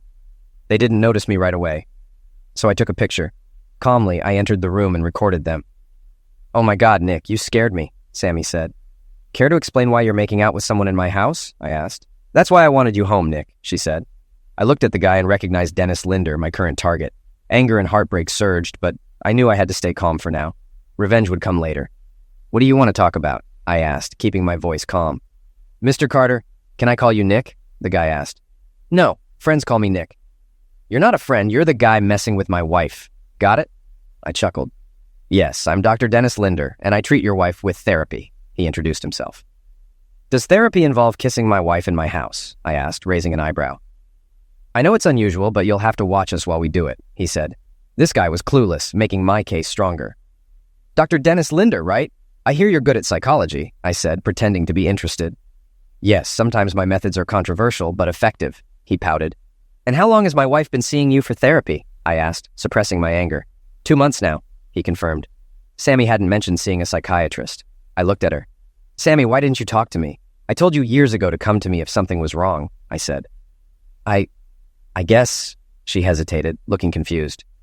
"Sammy, remember what we talked about?" Linder said. "You need to take control." His voice was almost hypnotic and her expression stiffened. "You're right, Dennis. I need to show him I'm not just a stupid woman," she said, looking at me. "Sammy, what are you talking about? When have I ever pushed you? In the bedroom, we always do what you want," I almost shouted. "Sammy, after the wedding, we agreed to discuss new things. You just had to ask," I said. Her expression softened, but Linder's influence made her rigid again. "Nick, I need to do this. You can watch or not, but I'm doing it," she said firmly. "Sammy, don't do it. There will be consequences," I warned, shaking my head. "Mr. Carter, let me do my job. Do you have a chair in your bedroom?" Linder asked, wanting to use our marital bed. "Yes, there is. Wait, you really want me there?" I asked, horrified. "It's necessary," he said. "If you insist," I roared. "Doctor, is there no other way?" "No," he said with fake sincerity. "Well, I hope you don't expect me to engage in infidelity," I said. "Mr. Carter, what your wife and I will be doing isn't infidelity. I'm helping her overcome a mental block to improve your relationship. You'll both be stronger after this." He smiled smugly, and I fought the urge to draw my weapon. "I won't agree to that. It's infidelity, no matter what you call it," I said, noting his lack of a wedding ring. "This is therapy, albeit controversial, not infidelity. he said indulgently. My love for Sammy was dead, replaced by numbness and righteous rage. I'm still not agreeing. I shook my head and followed them into the master bedroom. I discreetly pulled out my iPhone and started recording as he undressed Sammy and laid her on the bed. She spread her legs willingly, and neither noticed my recording. Last chance, I said. Don't do this. I don't consent. The doctor saw my iPhone, but didn't realize it was recording. He grinned. Like you have a choice, he sneered and proceeded. That was all I needed. I got up, grabbed him by the hair, and shot the nerve bundle between his neck and shoulder, dropping him. Doctor, did my ex-wife tell you what I do for a living? He looked confused, and Sammy was shocked. I'm a private investigator. I have proof of your affair. Now I can divorce her for infidelity and sue you for alienation of affection. I grinned and pulled out my weapon. Colonel Sam Colt makes all men equal. Get dressed, take your promiscuous, and get out. I said this calmly, scaring them both. Sammy sighed. I looked at the woman who had just broken my heart. Samantha, get dressed, pack your things, and get out, I said firmly. What? She demanded. You heard me. I warned you about the consequences, and they start now. Pack your things and leave. I'm calling my lawyer to prepare divorce papers and get a restraining order against you and the doctor. I'm glad we don't have kids. And I'm glad I won't be a father to your kids. My voice cracked slightly. Sammy, you broke my heart. I hope it was worth it. If your lover wants nothing to do with you, go live with your parents. Sammy's face showed a mix of emotions, mainly confusion. But Nick, don't you love me anymore? She asked, shocked. Not after you let another man, despite my protests, take you in our bed, I shouted. You've desecrated our wedding vows. You've shredded everything we had. I wanted her to feel the pain I felt. I can't believe I never really knew you, Samantha.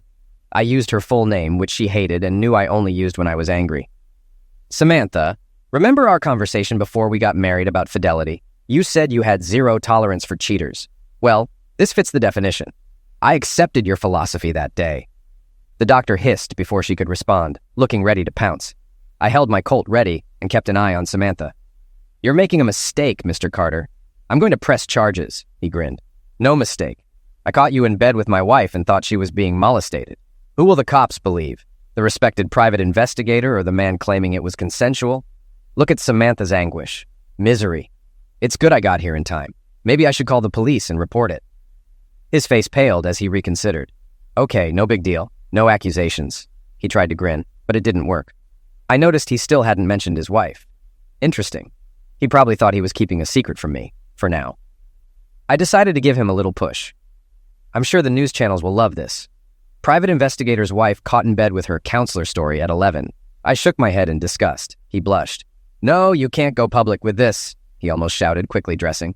Please don't make it public, he begged. If you return all the fees my soon-to-be ex-wife paid you, I might consider it. But I'll still sue you for malpractice, I said, cornering him.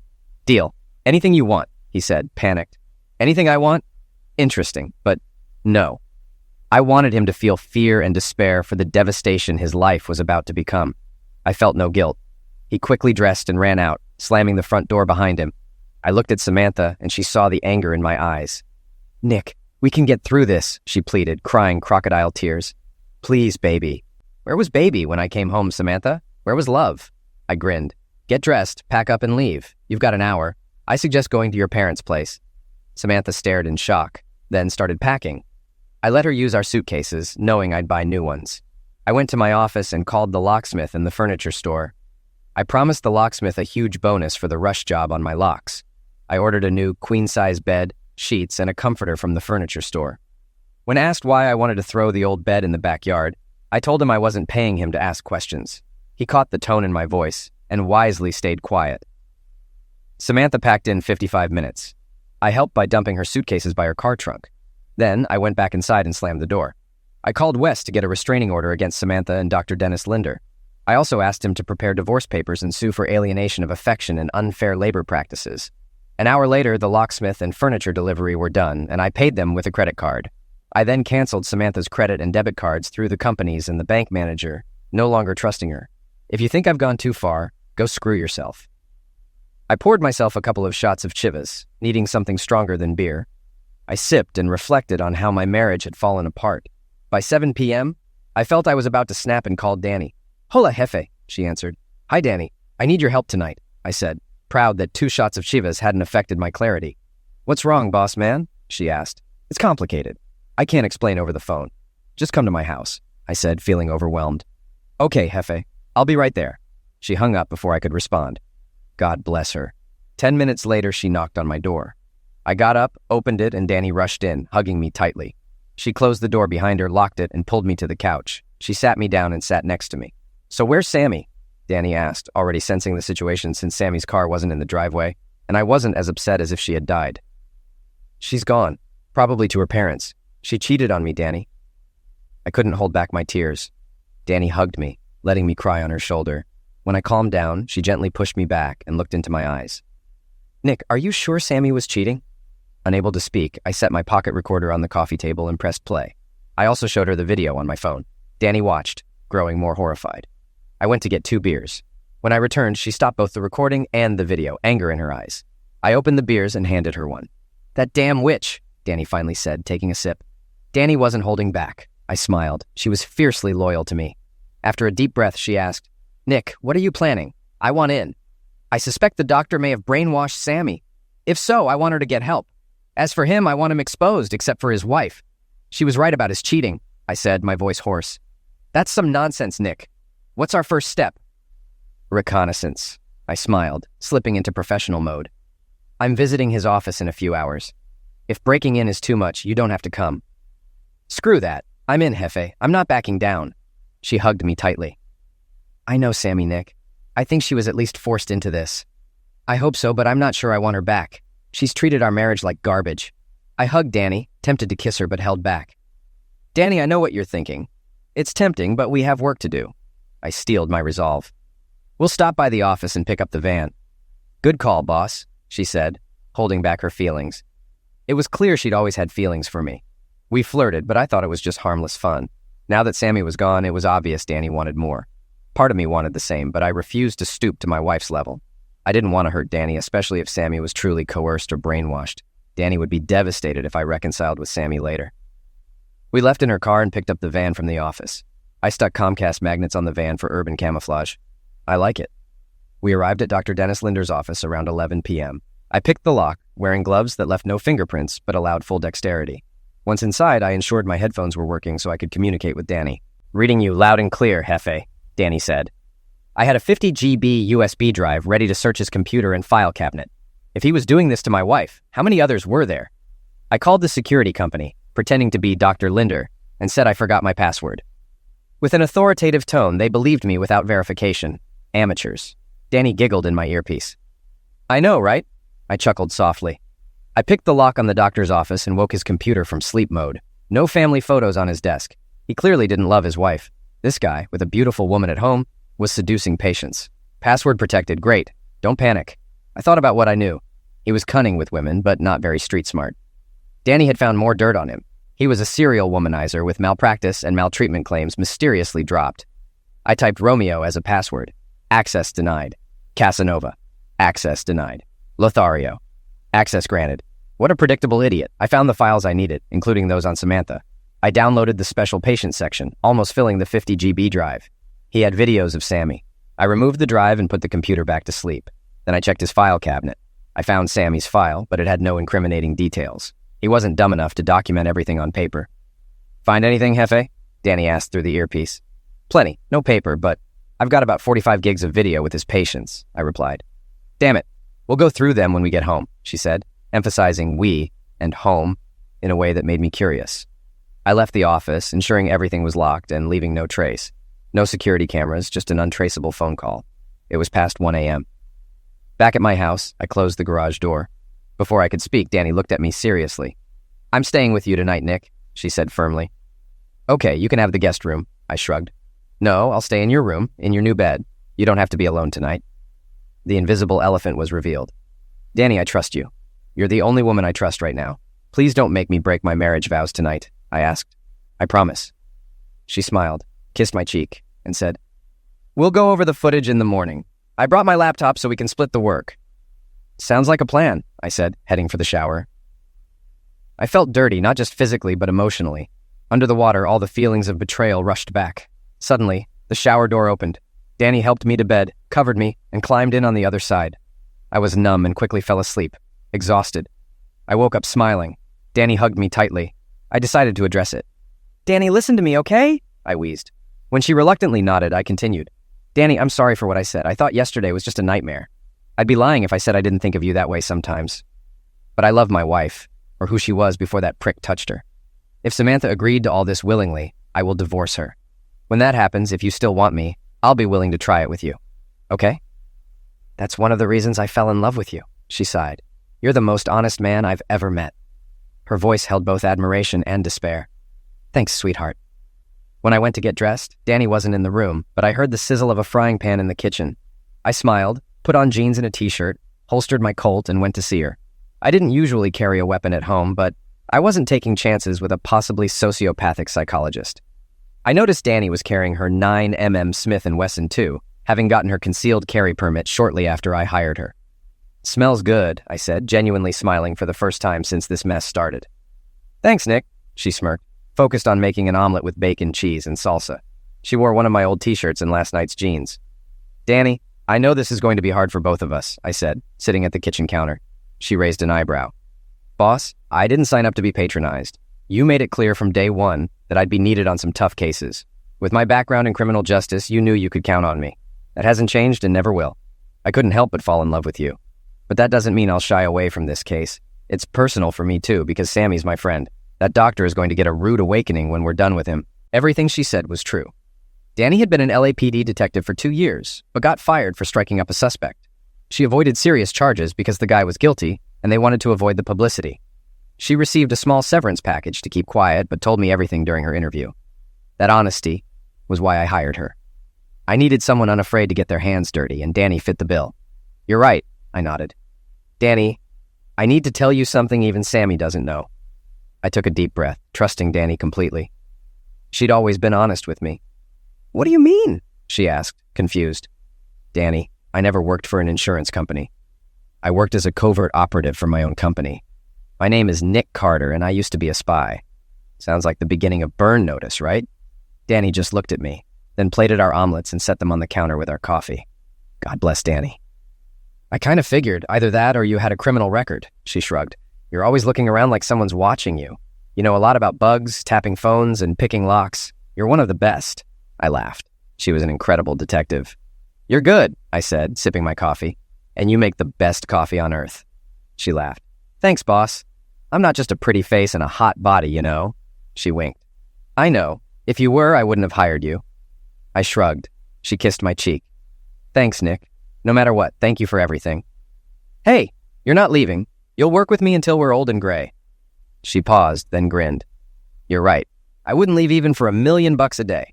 Good, because I can't afford that, and you're the best assistant I could hope for. I'm glad you finally recognized that, boss. Now eat before I spank you. She stuck out her tongue, and I did the same. Then I dug into the surprisingly tasty omelet. That girl can cook. There are 2 schools of thought about winning a man's heart and everything girls are taught. The first is through the stomach, and the second is through the weenie. For me, it's both. Sammy was a tornado in bed. My tornado, and she could cook pretty well. But, and here comes the but, Danny's kitchen skills put Sammy on edge. If she entertained half as well as she cooked, I'd seriously consider a swap, even if Sammy was brainwashed by Dr. Dumbass. It might sound cold, but she caved in easily without discussing anything with me. I couldn't believe she would go behind my back to a quack like Linder without telling me. It wasn't like her. She used to share everything at the beginning of our relationship. It was only in the last few months after starting therapy that she shut me out almost completely. When breakfast was over, I helped Danny with the dishes. Once we finished, she turned around and, before I could react, wrapped her arms around my neck and pulled my face to hers. I'm sorry, Nick, she said quietly. No, Danny, I don't think either of us are sorry about that. I chuckled. Damn, I wish I'd met you before my wife did. Me too, she said sadly. Damn, someone was going to get hurt no matter how things turned out. I really didn't want it to be either of them. If Sammy was coerced or brainwashed, we had to see those videos. Let's go watch the videos. Maybe they'll shed some light on Sammy's mental state, I said. We went to my home office, and I downloaded half of the videos onto her laptop. I started where I should have started with Sammy. The first interview was straightforward, just an introduction. Dr. Dicksaker was writing something in a notebook, asking Sammy questions about her life. He asked about her husband, me, and other relatives. She talked about her parents and how much she loved us all. I studied his face, a sly smile playing on his lips. He then asked a few more innocuous questions and told her not to tell anyone, as it might negatively affect their future therapy sessions. What a son of a witch. He intended to seduce her from the start, and since she was following his instructions to keep me in the dark, I couldn't do a damn thing to stop it. He misused her trust in him as a medical professional. Negligent suit? Check. There were more questions in the second clip, more personal this time. He asked about our lives, writing down every answer in his infernal notebook. He asked some personal questions she didn't want to answer, but he assured her no one would ever know. She answered truthfully. At the end, he reiterated that the session should be confidential. She agreed. I checked the dates on the videotapes. There were 16 videotapes of Sammy's sessions corresponding to his Monday and Wednesday appointments. I groaned, covering my face with my hands. The third video was hard to watch, but again, he wasn't brainwashing her, just stretching professional ethics. In the fourth video, he began his devious seduction. He asked her to describe her fantasies in detail. She recounted 2 before time ran out. Again, a non-disclosure agreement, and she was on her way. The 5th and 6th videos were similar. She shared her fantasies. He reminded her to keep each video confidential, and she agreed. The rest of the videos were conversations about her fantasies related to cheating. By the end of the 14th video, he had raised her self-esteem to the level of selfishness and convinced her to have 2 men, including me, as part of her therapy. Starting with this video, he didn't encourage her to keep quiet, knowing she wouldn't tell anyone, including me. This was the 15th video where he first entertained her just under a week and a half ago. He told her he would be a second man if she wanted. She struggled with that decision for 15 minutes as he gently nudged her into his desired outcome. Finally, she gave in. The 16th clip was the last. It was similar, but this time she asked him to keep it a secret and said she would call him at the right time. I stopped the video and looked up to see Danny looking at me with tears in her eyes and a disgusted expression that probably mirrored my own. This guy was a serial seducer, a real Lothario, I said. Yeah, that was pretty clear from his computer password, Danny added. I'm going to punch that son of a witch with such a powerful legal blow that he'll wish he'd never been born, I vowed calmly in front of God and Danny. I agree with you on that one, boss, she said, sitting on the edge of my desk. It seems like the longer videos are tougher. If it makes you feel any better, all the others are shorter than Sammy's. Apparently, she lasted the longest. She shrugged and smiled encouragingly. I kind of guessed that since everyone else here is shorter than her, but you just confirmed it. This guy makes Machiavelli look like a good guy. I shook my head. But as far as coercion or brainwashing goes, he's not guilty. He's just convincing them to do it, saying no damage will come of it. Yeah, I've noticed that too. As far as I can tell, he never involved the husband in his little games before. But then, the husband somehow finds out and divorces his wife. All the cases I checked ended in divorce. She listed the names of the women and their ex-husbands.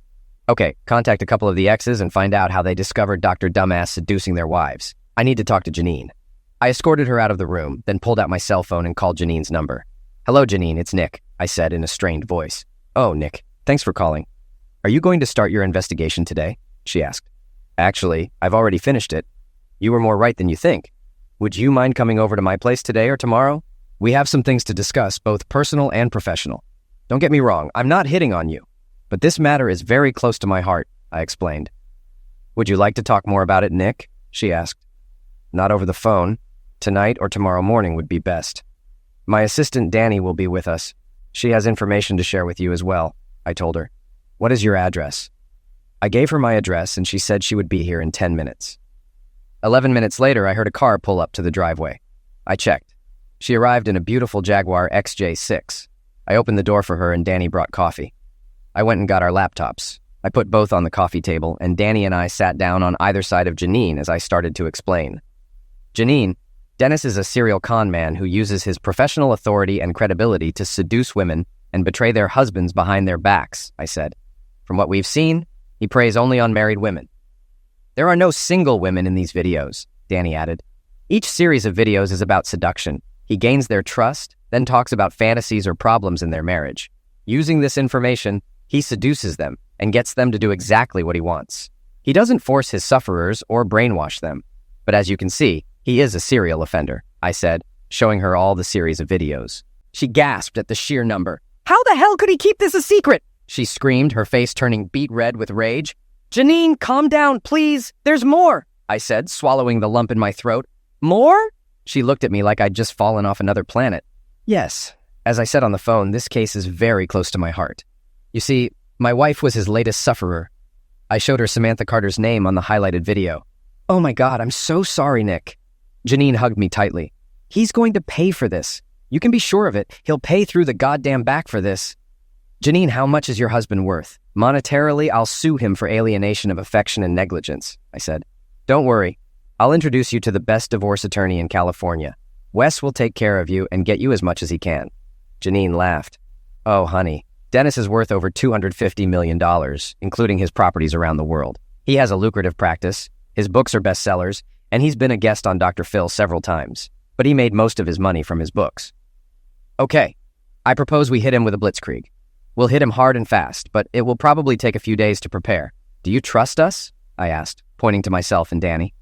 Yeah, she said. You've lost a lot too, Nick. I'm sorry for that. I should have seen what a snake he was before. I understand.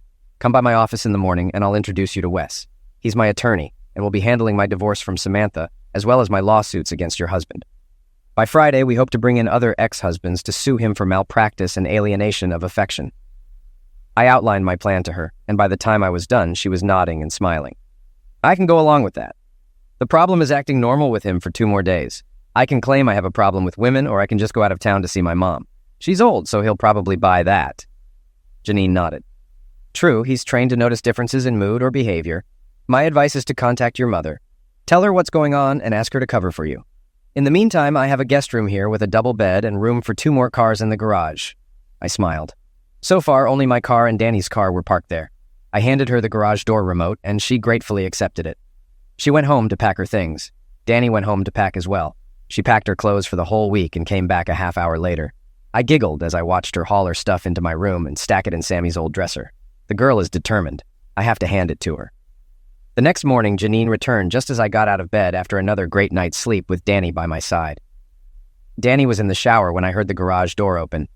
Janine looked great and gave me a sympathetic hug when I went out to meet her. She brought a small suitcase with a couple of changes of clothes and Danny's boys' account statements, which made me gasp at his liquid assets. Danny made breakfast for us, and after another great meal, Janine said she was ready to move on. I told her we could proceed once all the ex-husbands and wives were notified of the latest developments. We needed to call the 11 ex-husbands and have them inform their ex-wives about what was going on. We planned to file separate lawsuits against Dr. Dumptruck for negligence and alienation of affection, and they were more than happy to join us. Most of the husbands were eager for revenge on Zeus Rancidtive, and most of the ex-wives were ready to go. But I wasn't bringing Sammy into this, not after seeing that last video. I showed up at Wes's office with 9 of the 11 ex-husbands we contacted and all 9 ex-wives. Since I was ex-husband number 12, I had to be involved in the case. Wes, to save time, drew up identical A of A and malpractice papers, just changing the names based on who was in line. He was like a kid in a candy store. More than $175 million of Dr. Dumbass's liquid assets and nearly $100 million in real estate worldwide would likely have to be liquidated to pay for malpractice, divorce, and A of A. Sure, a class action suit would have been easier, but we aimed for shock value. I wanted Dr. Dennis Linder to know his world was about to crumble around him like the walls of Jericho. Janine, Danny, and I waited at the end of the line while Wes helped the new crowd of clients make the a-hole's life miserable and get rich in the process. Wes is a good buddy of mine, but he's still a lawyer. When he finally finished printing out the malpractice and misdemeanor papers for his new clients and sent them on their way, promising to deliver them to Dr. Dingus at work early Monday morning with plenty of witnesses, it was Janine and my turn. I filed for divorce from Samantha, and Janine filed for divorce from her soon-to-be very poor ex-husband. Wes was immediately attracted to Janine, and the feeling seemed mutual. We agreed that each client's belongings would be delivered by different process servers simultaneously. Wes, Janine, and Danny joined me, grinning like skeletons. It was going to be packed on Monday morning, and Danny, Janine, and I would sit in the front row. As a bonus, Wes gave each of his clients a free restraining order against Dr. Dumbass. He knew how rich he'd get once all the fallout from this massive nuclear strike settled. Then came the time for Phase 2. Phase 2 involved saturating the media and law enforcement. I used video clips of Sammy, removing her face and replacing her voice with a computer-generated one, removing all mention of her or my names. Using a new media editor program I bought, I spliced together excerpts from different videos showing how Dr. Dennis Linder made a habit of seducing women, destroying happy or potentially happy marriages for his twisted ego. I used excerpts from videotapes of other women, showing how they manipulated their husbands at Linder's insistence. I knew the media would eat this story up. The FBI would be brought in on criminal negligence charges because he was ripping off men and doing it to their wives. The California Board of Psychologists would also take an interest. To do this, I created a dummy email account and used proxy servers to avoid being traced. Phase 2 began on Monday morning, right after the process servers had done their work. As the last process server was leaving, I handed Janine a bucket of popcorn, and she was munching on it when Dr. Linder came running out of the office, looking around wildly. He saw me standing next to his soon-to-be ex-wife and Danny. I picked up my cell phone, hit the send button on bulk email delivery, and started phase 2. We got into my car and drove away while Dr. Linder incoherently screamed that he was going to eliminate us all. The last thing I saw of him that day was him kneeling in the parking lot, a bunch of papers in his hands, crying hard. My revenge wasn't even half finished.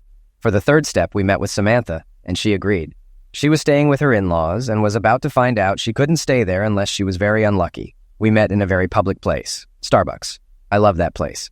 "I'm here. Does that mean you want to talk?" she asked hopefully, sitting down across from me. "Actually, I have something to tell you," I said with a smile. "Samantha, I could forgive you if you were coerced or brainwashed, but after 16 hours of agreeing to everything he said, you finally suggested I become a betrayed man. That's unforgivable." I shook my head. "Sammy, I loved you more than you can imagine. Loved. Past tense. This betrayal ended everything. You've already received the divorce papers." I held them out. "I think you'll find them fair." She looked at the papers in shock. "You're kidding me. I wasn't in my right mind. Baby, please, you have to believe me." She panicked. "If I were you, I'd figure out what to tell your parents. They just received an anonymous letter about you." I stood up and walked out, leaving her in stunned silence. Wes asked Janine out on a date, and she accepted. I vouched for his honesty. When she asked, I said, "He's a divorce lawyer." I shrugged. "I'll keep an eye on him," she grinned. "He's a nice guy. I wouldn't work with him if he wasn't," I reassured her. The next day, Wes called to say Sammy and her lawyer wanted to talk. I agreed and took Danny for moral support. "Okay, I'm here," I said, sitting across from Sammy and her lawyer, who resembled Gloria all red. Danny sat with me and Wes. "Mr. Carter, I'm Jean Albrook, representing your wife pro bono. She says you've destroyed her, and these terms are unacceptable," she said. "Miss Albrook, I have enough evidence to sway any judge and jury. My soon-to-be ex conspired with her lover to betray me. I believe my offer is more than adequate," I said, leaning back. "Where is that evidence?" Albrook asked. Wes opened a DVD with recordings of the last 2 sessions between Samantha and the doctor, my voice recorder, and the video from my iPhone showing them planning the affair and being engaged. "I have more if you want it," Wes said with a smirk. Albrook looked defeated. She consulted with Samantha, then said, "We agree, Mr. Carter." "Good decision." We signed the papers. Jean notarized them, and in 30 days, the case would go before a judge. Those 30 days dragged on. Danny and I kissed like teenagers, but I couldn't go all the way with her. I wanted to, but I was stubborn or stupid. By the end, I leaned toward stupidity. At last, the trial date came. We hadn't had any cases since Linder's, so it was satisfying to wait for the clock to tick down until we could be together officially. When the judge banged the gavel, I wrapped Danny in my arms and kissed her deeply. Sammy approached us as we parted. "I'm really sorry, Nick. I ruined the best thing I had. Danny, please take care of him and don't be as stupid as I was." "Sammy, I've loved Nick since I first saw him. I kept my distance because he loved you. But when you did what you did, I couldn't stand by anymore. I love him. And I promise to take care of him for the rest of our lives," Danny said. Sammy hugged her tightly. Danny moved in with me during the 30-day wait. We had plenty to keep us busy while waiting for either my stubbornness to fade or for the divorce to be finalized. When we got home from court, I took off my old wedding ring, threw it on the coffee table, then picked Danny up and carried her into our bedroom. It took 2.5 years for the full effects of my nuclear strike on Dr. Dennis Linder to subside. Many people were affected in various ways. Several couples separated by that a-hole's actions eventually reconciled and remarried after receiving settlements for their lawsuits. Good for them. I heard about Samantha shortly after all the malpractice and personal injury claims were settled against Dr. Diptard. She now lives in Vegas and has become a dominatrix, fitting with the crap Linder uncovered in her psyche.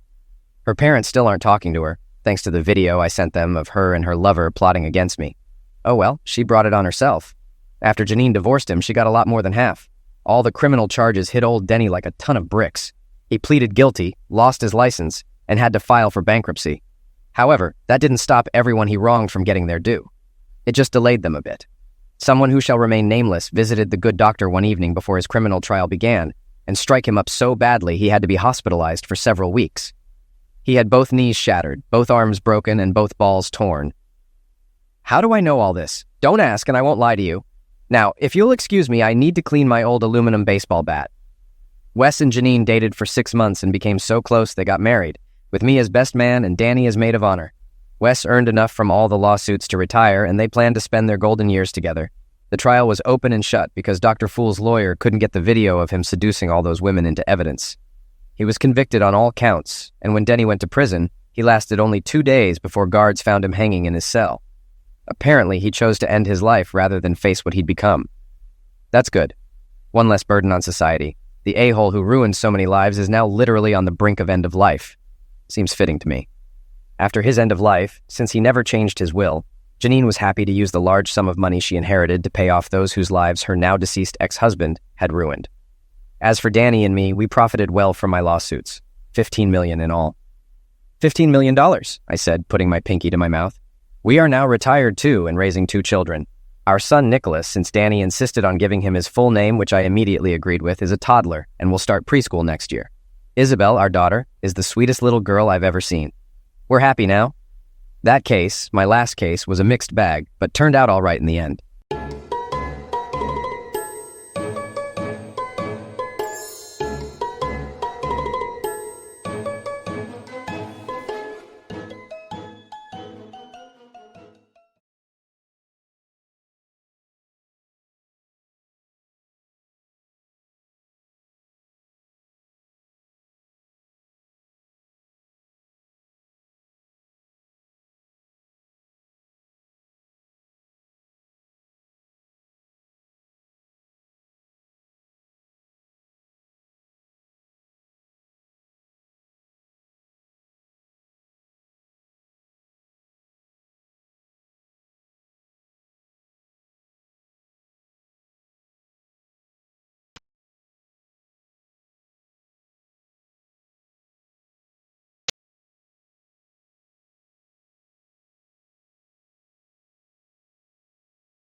I discovered my wife cheating and my daughter helping her cover it up after 30 years together.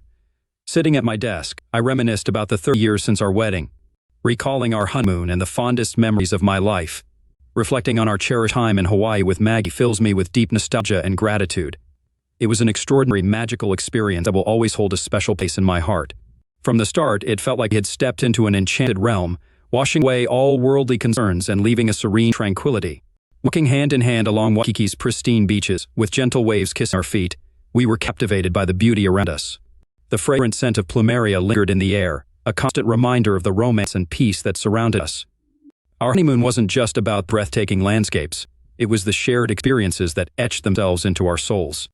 Exploring lush rainforests and discovering hidden waterfalls revealed the majesty of nature. Standing together, we marveled at the raw power and beauty around us. Our cliff-top villa in Maui offered endless panoramic views. Every sunset was a masterpiece, painting the sky in vibrant hues. In those precious moments as we held each other close, our heart overflowed with love and devotion. The nights were filled with romance, starting with candlelit dinners on the beach under a canopy of stars, savoring fresh seafood and island delicacies. But it was Maggie's tender gaze that truly made those evenings magical. Hawaii wasn't just a destination, it became the embodiment of our love story, filled with cherished memories and shared dreams. Thinking back on our honeymoon, I relived the beauty and depth of our connection. Hawaii fueled our love, strengthening our bond, bringing us unparalleled joy and peace. I'm sincerely grateful for the precious memories we created in that romantic oasis. Lost in thought, my secretary interrupted, noticing my good mood. She jokingly asked if I'd won the lottery. I explained that my wife had been especially attentive lately, making me feel appreciated and loved. After years, it felt like a second honeymoon, and for the first time in years, I couldn't wait to be with her and couldn't stop thinking about her. For the past 2 weeks, I've called Maggie several times a day just to hear her voice, feeling like a lovesick teenager, but I didn't mind. I was happy again, and I didn't want it to end. Maggie and I share a sturdy marriage, yet over 30 years, the spark can dwindle into routine. However, these past 2 weeks have been different. Maggie's been playful, eager for closeness almost every night, and reviving past gestures. I never doubted this surge in affection is anything but rejuvenation of our bond. Excitedly, I left work early, planning a romantic surprise for her. I bought 24 roses, penned a heartfelt note, picked up her favorite wine and a box of chocolate-covered cherries. Tonight, along with professing my love, I'll unveil the 7-night cruise I booked in celebration of our love. With a grin, I returned home through the garage, brimming with anticipation. Climbing the kitchen steps instead of finding my beloved wife, Maggie, I discovered our daughter, Brandy, 29, at the table. Greeting her with a kiss on the forehead, I asked, "Hey there, where's Mom?"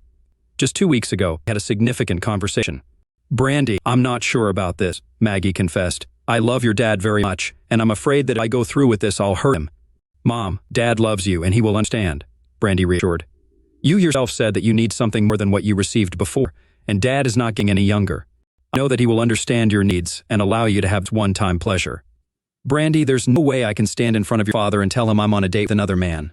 I just can't do it," Maggie insisted. "Then let me do it," Brandy offered. "Alexander will be waiting for you at the restaurant at 7 in the evening. You will be ready to leave by 6. When Dad gets home, I'll be here and explain everything to him, and you'll get the experience you crave." "Honey, yes, I agreed to this date, but I have doubts. This is wrong, and I shouldn't go. How will I be able to look your father in the eye for the next 2 weeks, knowing that I agreed to go on a date with another man?" Maggie expressed her concerns. "Well, I can suggest that you don't tell him anything. But during these 2 weeks, show him how much you love him. Let him know that he has nothing to worry about. And when I explain everything, he will understand that what you are doing is not about love, but only about new friendships and a little fun. Love him, reach out to him, and rock his world. When I explain the situation that evening, he will welcome you back with open arms. Believe me, Dad loves you and is ready to do anything for you. He always gave you what you wanted, just like that," Brandy advised. "Showing his love for you, Mom, probably yes, and maybe you're right. Well, I mean, it's just one date, and it doesn't mean I'm leaving your father for another man. Having a fun night out 30 years later shouldn't be a problem. I'm going to show your dad how wonderful he is, and how much I love him every night until date night. And then when I get back to him, I'm going to try to make him the happiest man in the world," Maggie resolved. "Mom, just make him feel loved and appreciated. He is a great guy and will give you this one-of-a-kind experience. Now I have to get home to cook dinner for Mike." "Thanks, baby. And say hi to Mike." "When will you two give us grandchildren?" Brandy asked. "Soon. We've already talked and planned to start working on it in a few months," Brandy replied before heading home. Maggie sat alone in the art studio Jason had built for her behind their house, in front of his latest project. Lately, she had been having difficulty being creative because the thought of being with another man weighed heavily on her. Guilt blocked her creativity until Maggie remembered Brandy's words, and suddenly her brushes came to life, covering the canvas with vibrant colors and emotional landscapes. Suddenly, she felt confident that she was doing the right thing for herself, that her husband would give her the experience. She found herself talking to herself as she sat alone, feeling peace overcome her guilt. Jason may be angry at first, but I know I can make him understand. I truly love this man, and was such a wonderful husband-father. I will be the best wife and show him how much I love him.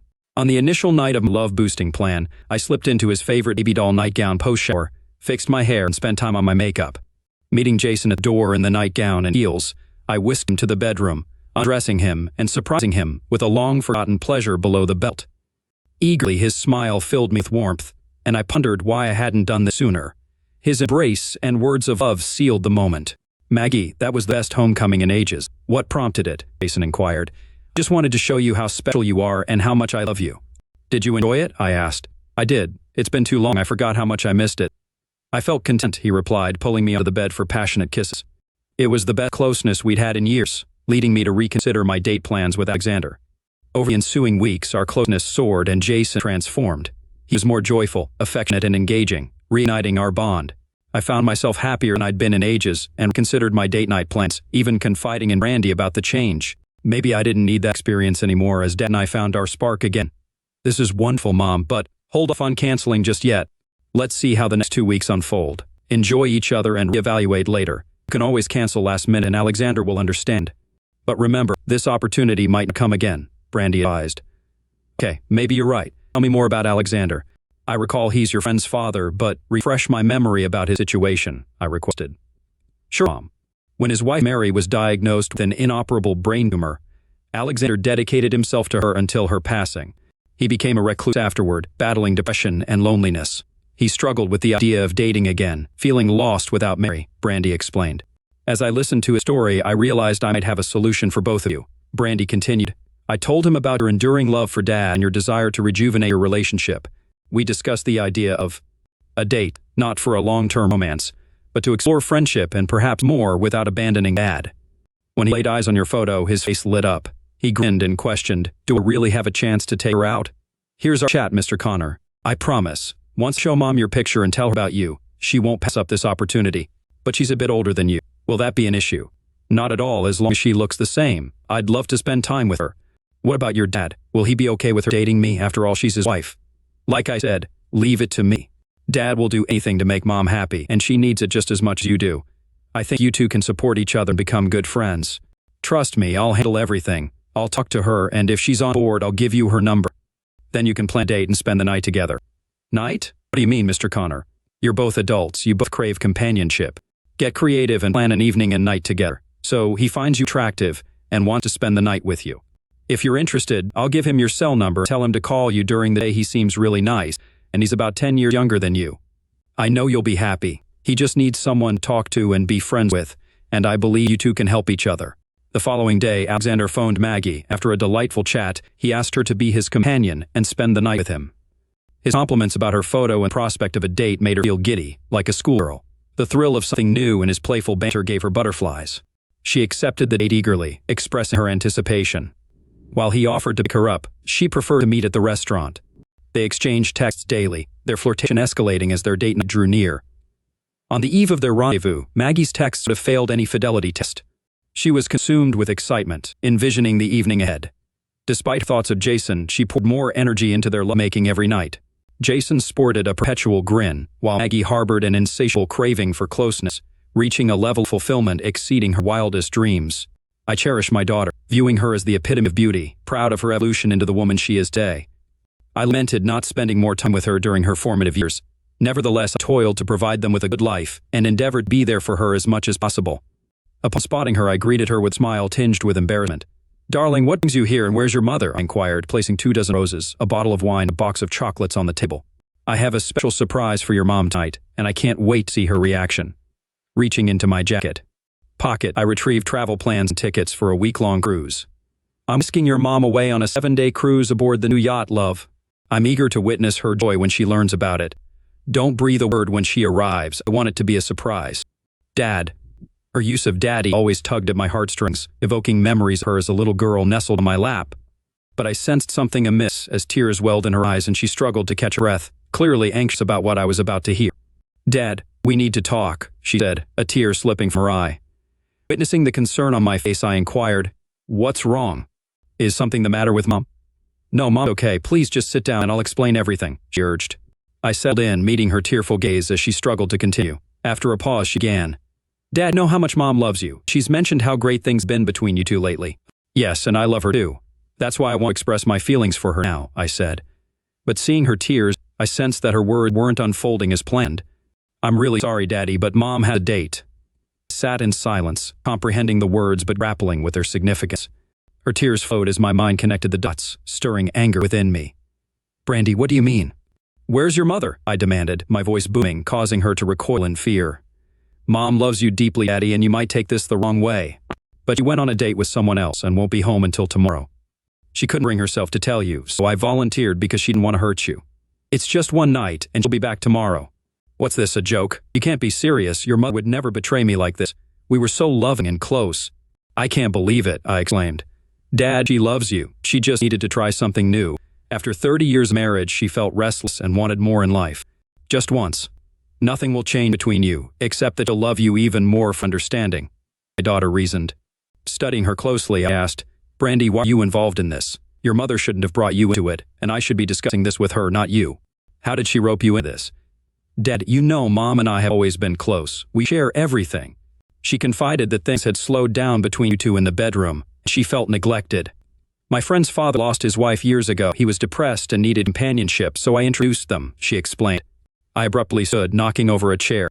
"What? Are you serious? You set your mother up on a date with your friend's father?" I demanded, pacing the kitchen in disbelief. "Damn it, Brandy, answer me," I yelled, towering over her. "Did you arrange this? My wife, your mother, is on a date with your friend's father because of you?" Anger surged through me, spittle flying from my mouth. "I'm really sorry, Daddy, but yes. It sounds bad when you put it that way, but I did it out of love for my friend's parents," she explained. "Holy hell, what have you done? Love for your friend's parents? What about your love for me? Am I just some piece of trash you can disrespect and expect to accept whatever you come up with? Where is she now? And what did you mean when you said she won't be home till tomorrow?" I demanded. "Dad, he took her to a restaurant. I don't know which one, and then they'll spend the night together. It's only this once. She'll be back tomorrow, and Daddy, she loves only you. All she's been telling me for the past 2 weeks is how much she loves you and doesn't want you to be hurt. It's just one date and one night. She knew you would understand and give her this one chance." "Is that all?" I said sarcastically. "So foolishly, I believed her recent affection was fueled by love, but now you're telling me it was just to assuage her guilt." "Well, this won't end well, I assure you," I retorted, still in disbelief. Tears streaming down her face, she pleaded, "Dad, it's not like that at all. She never pretended or hurt you. On the contrary, she did everything possible to show you her love. Daddy, can't you just give her this one night? You know she loves you and can't imagine life without you. She told me she looks forward to your retirement and spending time with grandchildren. Mike and I plan to have kids, and we need both of you." "Well, isn't that incredibly unusual? That ship sailed the moment she agreed to go on a date with someone other than me." "Who is this guy?" I asked. "He's my friend Mary's dad. He's really nice, and I think you'll like him, Daddy." "I believe you two have a lot in common," she replied. "Oh, really? We could be great pals. So you think I could befriend a man who knowingly dates a married woman, my wife? Maybe we can become drinking buddies, and I can offer him your mom on the weekends. Is that what you and your mom have in mind for me?" I retorted sarcastically. Brandy sank into her chair, realizing a serious flaw in her plan. She had never seen me so angry or heard me speak to her like that. A shiver ran down her spine as she recoiled from my anger. After pacing around the room, I finally regained control of my emotions and turned to my daughter, speaking with a venomous tone she didn't want to hear anymore. My hurt and pain were evident, making her feel small and guilty for her role in the situation. "Listen carefully, Brandy. I want you to leave now. I need to be alone to process what you two did to me tonight. I don't want to see or hear from you. Don't call me, don't write, ever. Your betrayal is unforgivable, and now I have no daughter. You are dead to me. Do you understand what this means? I'm no longer your father, and I don't have a daughter. Now, get out of my house and never speak to me again," I declared sternly. Brandy sobbed openly, her head in her hands. "Dad, please don't say that. I love you, and I want to stay here tonight. Mom and I planned for me to stay with you. We don't want you to be alone. The level of disrespect you've shown me makes me question if you ever respected or loved me as your father. You're your mother's daughter. All these years I worked tirelessly to provide you and your mother with a better life, and this is the gratitude I get? No. It turned out I'm only here as a meal ticket, and I've obviously never earned any respect from either of you. I concluded bitterly. Between tears and sobs, she uttered, "Dad, I love you. Please refrain from saying that. Leave it to your mom to explain everything tomorrow. You've had 30 wonderful years together, and I know you love her. Give her just one thing, and she won't leave you, Daddy. She loves you. She may have her one thing, two things, or 1,000 things, but she will never have me again. Forgiveness is beyond my capabilities. Everyone involved will be punished, including the lonely man who took my wife, a married woman. Now go away. You showed your true colors, and you still have your mother. Nothing will change for you. You two are made for each other. Like I said, Brandy, in my heart, you are no longer my daughter. Now please leave." With tears streaming down her face in agony, she literally ran out of the house, experiencing a pain she'd never felt before. She never anticipated her father's reaction would be like this. Had he truly forsaken her? For the first time, she realized she might have overstepped a boundary by aiding her mom with this idea. Knowing he loved them both, she could see his anger clearly.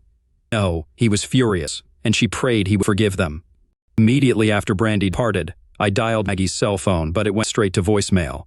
I left several messages pleading for her to call me and come home. After a few drinks and no response, I sent numerous text messages with the same plea. Still, there was no reply. By 2 a.m, it dawned on me that she wouldn't return or answer my calls. Exhausted from self-pity, I simply stared at the TV, which was broadcasting more bad news. In an instant, my world transformed into a nightmare. I reflect on our 3 decades of marriage, recalling the fond memories, the birth of our daughter, the joyous celebrations, Brandy's wedding, and the close bond we shared. All now seemed lost forever. Before her infidelity, Maggie and I maintained closeness 2 to 3 times a week, albeit routine and less thrilling than in our youth. Yet, there were no grievances. Post-coitus, we always embraced and drifted off to sleep in each other's arms. "I love you" was a daily exchange, and disagreements were rare. Gazing out the window, my eyes settled on the art studio I constructed for Maggie to nurture. Her passion. For 2 decades, she devoted herself to crafting remarkable paintings and sculptures, earning accolades. Displayed in the studio-turned-gallery I built to showcase her achievements, it became her sanctuary, a testament to her artistic prowess. While I adored her, I often felt relegated to 3rd place in her priorities, behind our daughter and her art. Regardless, her happiness was paramount to me. Brandy's revelation rattled me to the core. The disclosure of Maggie's desire to seek closeness elsewhere blindsided me. A betrayal delivered through our daughter stoked my fury and humiliation. Amidst my turmoil, I contemplated my life, my home, and the uncertain future ahead. My ancestral home, passed down from my grandfather, stood free of mortgage and stirred thoughts of vengeance in my inebriated mind. Fueled by anger and hurt, I pondered ways to inflict reciprocal pain upon Maggie. As I continued to peer out at her sanctuary, a surge of resolve coursed through me. With newfound vigor, I leapt from the couch, replacing sorrow with action. Over a dozen trips to our bedroom ensued as I gathered Maggie's belongings and relocated them to her studio. Expensive shoes, dresses, clothes, jewelry, all now strewn across the floor, her artistic refuge. For the next hour, I scoured the house for photo albums, including our wedding mementos, stacking them atop the burgeoning pile. Then it struck me. She had vacuum-sealed belongings in the attic. Among them lay her wedding gown, infant garments, and numerous sentimental items, all of which I hauled down into the growing heap, now towering over 1 meter high. It's astonishing how much one person accumulates over the years.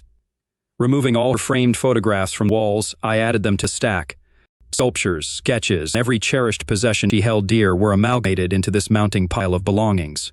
As the clock struck 5 a.m, I remained on edge, resolving to refrain from action till 6 a.m. I afforded her an opportunity to return home or respond to my calls and messages.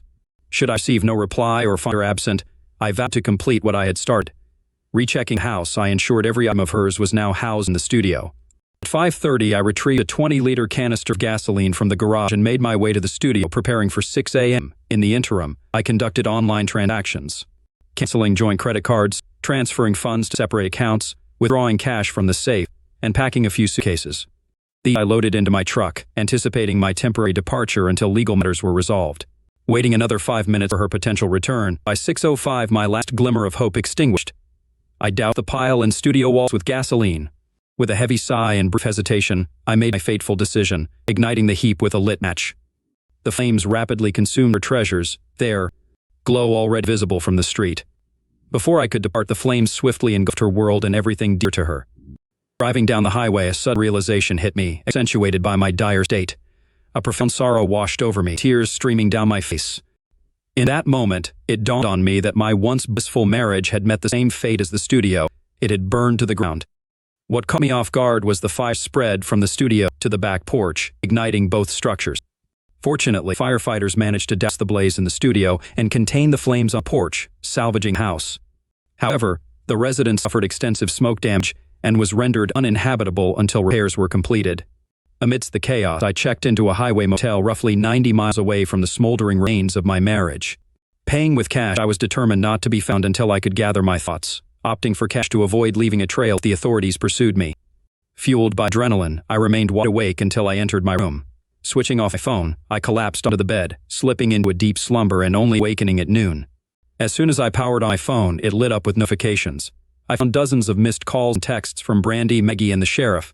Upon exiting the Uber, I rendezvoused with Alexander at the restaurant, a mix of nervousness and excitement coursing through me as I beheld the sight of this attractive young man awaiting me at the reception desk. A smile graced his lips as he noticed my admiration of my little black dress, complemented by black sheer tights and matching high heels. His gaze lingered on my revealed cleavage, accentuated by the black bra peeking through. Earlier in the day, I had spent hours at the salon, ensuring my hair and makeup were flawless. Determined to make this one-time encounter thrilling, unforgettable, and flawless for him. My companion seemed pleased with the sight before him, his growing manhood subtly adjusting to his reaction. Bolstered by his apparent approval, my confidence soared as I greeted him with a tender kiss. As we exchanged greetings, we migrated to the bar, settling onto bar stools where I caught him stealing glances at my nylon-clad legs down to my underwear as I rose. Our mutual smiles persisted as he placed a drink order. Deciding to silence my phone to avoid any distractions, I resolved to savor every moment of this unique evening, recognizing its fleeting nature. There was a palpable chemistry between us, and our rapport felt akin to that of old friends. I found myself lightly touching his arm and engaging in flirtatious banter, behaviors I rarely indulged in, even with Jason. But tonight, I was determined to embrace my inner confidence and relish in the experience. As we polished off our second glass, the gracious hostess announced our table was ready and ushered us to our seats. Dinner was delightful, and I relished our conversation and shared time. When he inquired if I still desired to spend the night with him, I slipped off my heels and teasingly slid my foot between his legs. His gaze lingered on my red toenails peeking through the sheer nylon, eliciting a smile as he declared it was time to depart. Hand in hand, he guided me to his prearranged hotel room. As the elevator ascended to the 14th floor, the gravity of the situation struck me, and fleeting thoughts of Jason flooded my mind. Sensing my apprehension, he drew me close to his sturdy frame. Meeting his gaze, I was met with a passionate kiss, unlike any I'd experienced before. That moment was all it took to cast aside thoughts of my husband and marriage. Tonight, I was his, fully embracing the experience. Once inside the room, he wasted no time unzipping my dress, allowing it to cascade to the floor before disrobing himself. Spinning me around, he praised my allure, then deftly removed my bra and guided me to the bed. The passage of time became a blur as the encounter unfolded, each moment suffused with sensuality and tenderness, leaving me yearning for more. Falling to my knees, I lavished attention on his exquisite form. After several moments, unable to resist any longer, he fervently removed my pantyhose and insisted I don my heels again, confessing their allure heightened his desire. Amidst our lovemaking, he peppered me with passionate kisses, displaying an expertise that left me awestruck. Fleetingly, I entertained thoughts of introducing similar passion to Jason, but quickly pushed such comparisons aside. His unwavering gaze met mine as he uttered the unexpected words, "I love you, Maggie," a declaration that stirred my soul. It felt akin to a divine relation, evoking tears of pure joy. We engaged in lovemaking 4 more times throughout the night and once more in the morning, each encounter as passionate as the last. It stood out as the most incredible carnal experience of my life, and I commend myself for allowing it with Alexander. Thoughts of Jason started to intrude, but I endeavored to focus on the man embracing me tightly. Bathed in the morning sunlight filtering through the curtains, we shared 10 kisses, his fingers gently caressing my hair. Maggie, as I mentioned last night, I was sincere. You're an extraordinary woman, so alluring and sensual, and I believe I'm falling in love with you. Can we see each other again? Suddenly apprehension gripped me, and I sought to be delicate. Alexander, it was an extraordinary experience and you're a kind, wonderful man. However, I'm happily married, and I can't repeat it. It was a one-time event. I cherished it, and you were amazing. You're a fantastic lover, and every moment was enjoyable. Maggie, please think over before you decline. Your husband doesn't appear to object, and if you allow this to continue, I can bring you great happiness. Just consider it before saying, "Oh, please." All right, yes, I'll consider it. With another deep kiss, he held me close, and I surrendered to his embrace. If I weren't married to Jason, I'd be with Alexander in an instant, Yet Jason is my husband, and I hoped he could forgive me for my actions. Following breakfast, we departed the hotel, and as he drove me home, I switched on my phone for the first time since our date the previous night. Stunned by the multitude of missed calls and texts, seeing Jason's message, a pang of guilt pierced my heart. This dear man was in anguish, and I was absent. Tears welled in my eyes, realizing I had caused his suffering. Before I could proceed to the next text, the phone rang as Alexander pulled into my neighborhood. "Mom, where are you?" "Hey, sweetie, I'm almost back home." "Mom, there was fire at the house. We tried calling you all night, but it seems you turned off your phone." "Fire? Where's Dad?" "That's the thing, Mom. He's missing. Nobody knows where he is, and he's not picking up calls either." "I have a bad feeling, Mom." "I'm almost there. I'll call you back." As Alexander turned onto my street, I spotted a fire truck and police vehicles outside our house. Noticing no visible damage at the front, I inquired with the firefighters about the situation. "Are you a homeowner?" one of them asked, as curious neighbors eyed me standing beside an unfamiliar, handsome man, my companion. "Yes, I'm Maggie Spencer." "Well, Mrs. Spencer, we managed to salvage the house. Only the rear porch suffered damage. However, you won't be able to stay here until professionals clean up the smoke residue inside. The cottage at the back unfortunately couldn't be saved." My legs gave way, and Alexander supported me, guiding me to sit on the curb. "Is she destroyed?" "I'm sorry, Mrs. Spencer, but all that remains are charred remnants. We'll investigate the cause of the fire, but for now, the police detective has a few inquiries for you." I hurriedly rose and headed towards the back of the house before Sergeant Wilson could interrogate me. He caught up as I stood before the remnants of my cherished sanctuary. Instantly, I suspect Jason's hand in this, a retaliatory act for my indiscretions. "Mrs. Spencer, do you have any idea what happened here?" inquired Sergeant Wilson. "No, I wasn't here last night and clueless about what transpired," I replied. "Are you her husband?" He redirected his question to Alexander. "No, just a friend," he answered. A blush crept up my face as the sergeant cast a knowing glance and inquired about my husband's whereabouts. "I told you, I don't know." When pressed about my own location last night, I timidly admitted to being with Alexander at a Hilton hotel downtown. The scrutinizing looks from the sergeant and his assistant underscored the gravity of my situation. I just confessed to not spending the night with my husband, who had also vanished. Now the detective had more questions. "Mrs. Spencer, are you and your husband separated? Do you know where he was last night?" "No, we're happily married," I insisted, only to realize the absurdity after disclosing my nocturnal escapade. "Do you have any idea of his whereabouts?" "No, he's not answering calls." "We'll need to speak with him, so when you do, please provide him with my contact information," he instructed, handing me his card. Anger and fear surged within me, anger at the loss of my sanctuary and years of labor, everything gone in an instant. Fear at the thought of Jason's potential raid and its implications for our marriage. I needed to reach him urgently. I dialed Bry's number. "Brandy, have you heard from your dad?"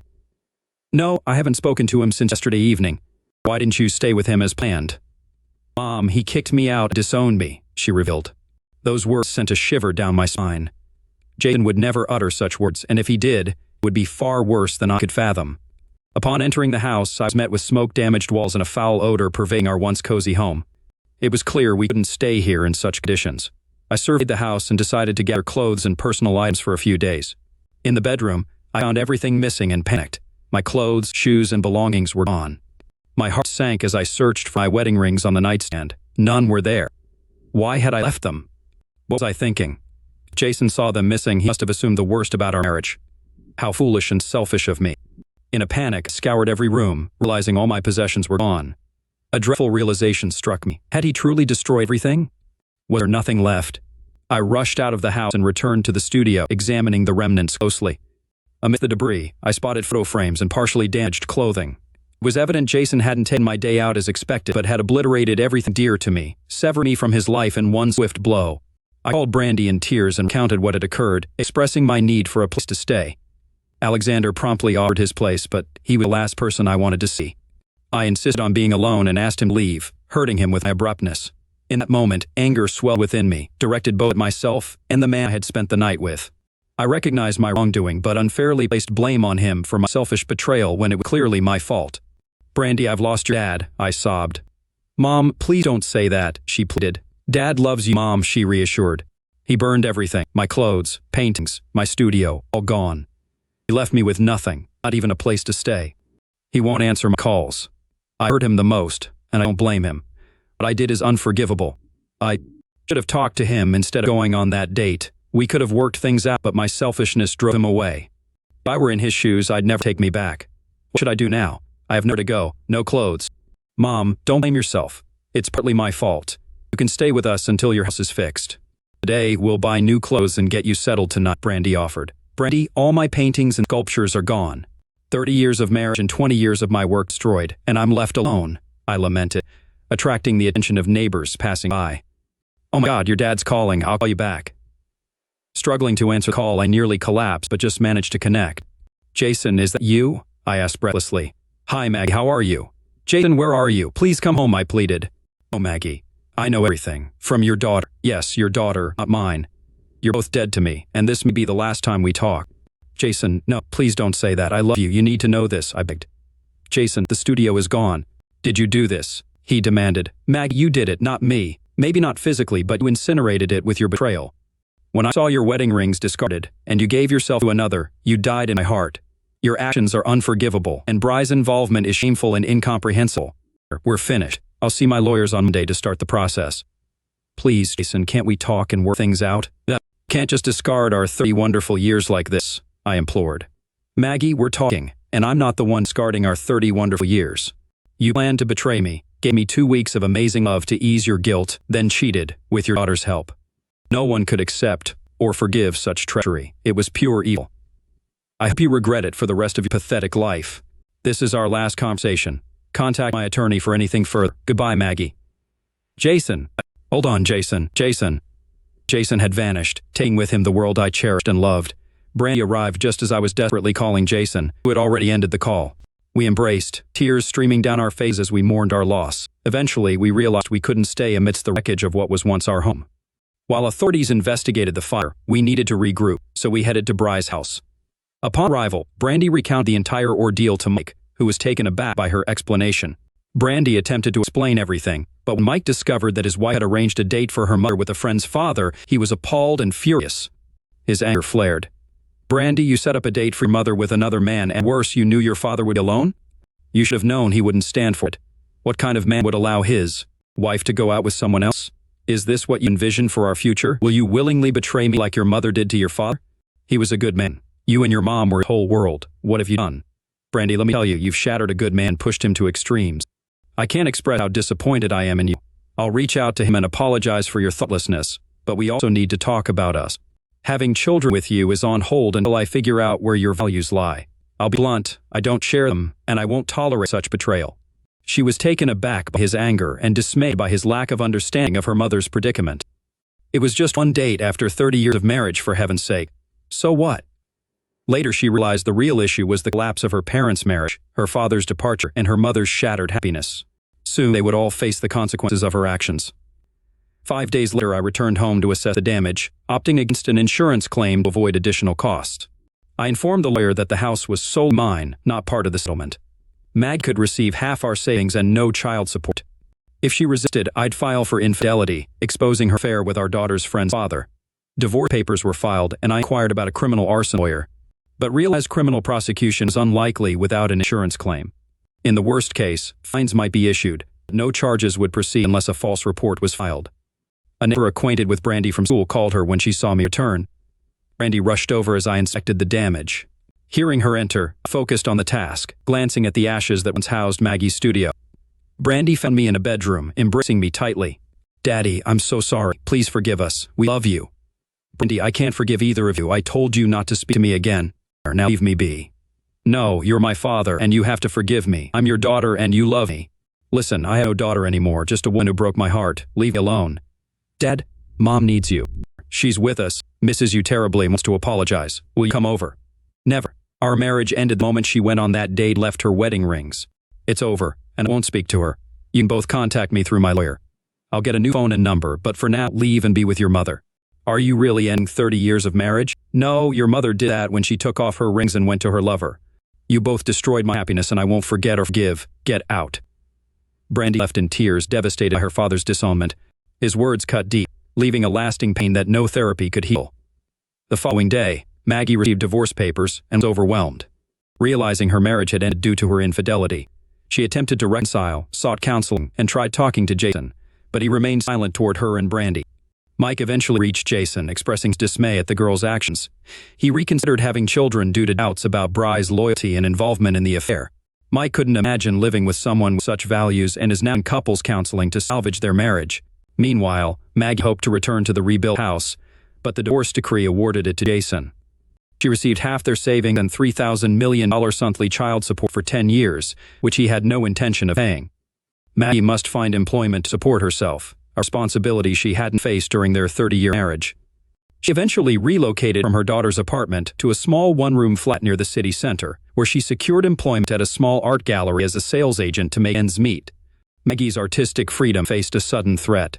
No longer could she devote all her time to the splendid studio crafted by Jason, nor could she sit amid her art projects, savoring the serene lake view through the expansive panoramic windows gifted by her husband. Soon, work consumed her schedule, leaving little time to recreate the life he once knew. Gone were the days of leisure, along with her opulent and contented marriage, all for one exhilarating night with another man. There were never enough tears to erase the agony and remorse from that one-time affair, knowing her beloved husband Jason would never speak to her again, especially after disowning their daughter, which shattered her heart. Brandy spiraled into a deep depression following her parent divorce, seeking solace and salvaging her crumbling marriage through therapy.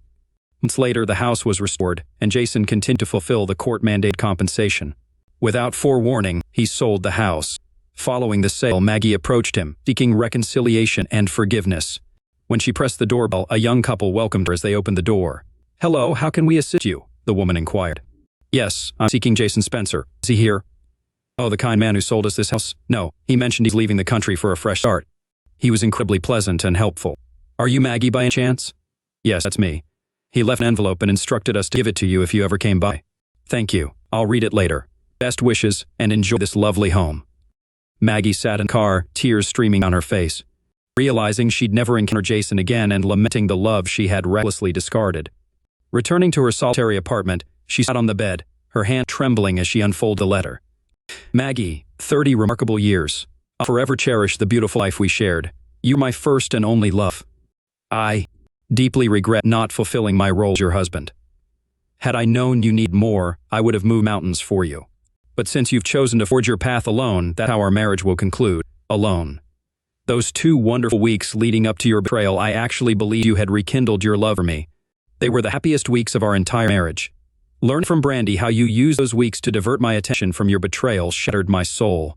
I'm certain your daughter has already informed you, but that night I was thrilled to come home and give you a special evening with 24 roses, your favorite chocolate, and wine.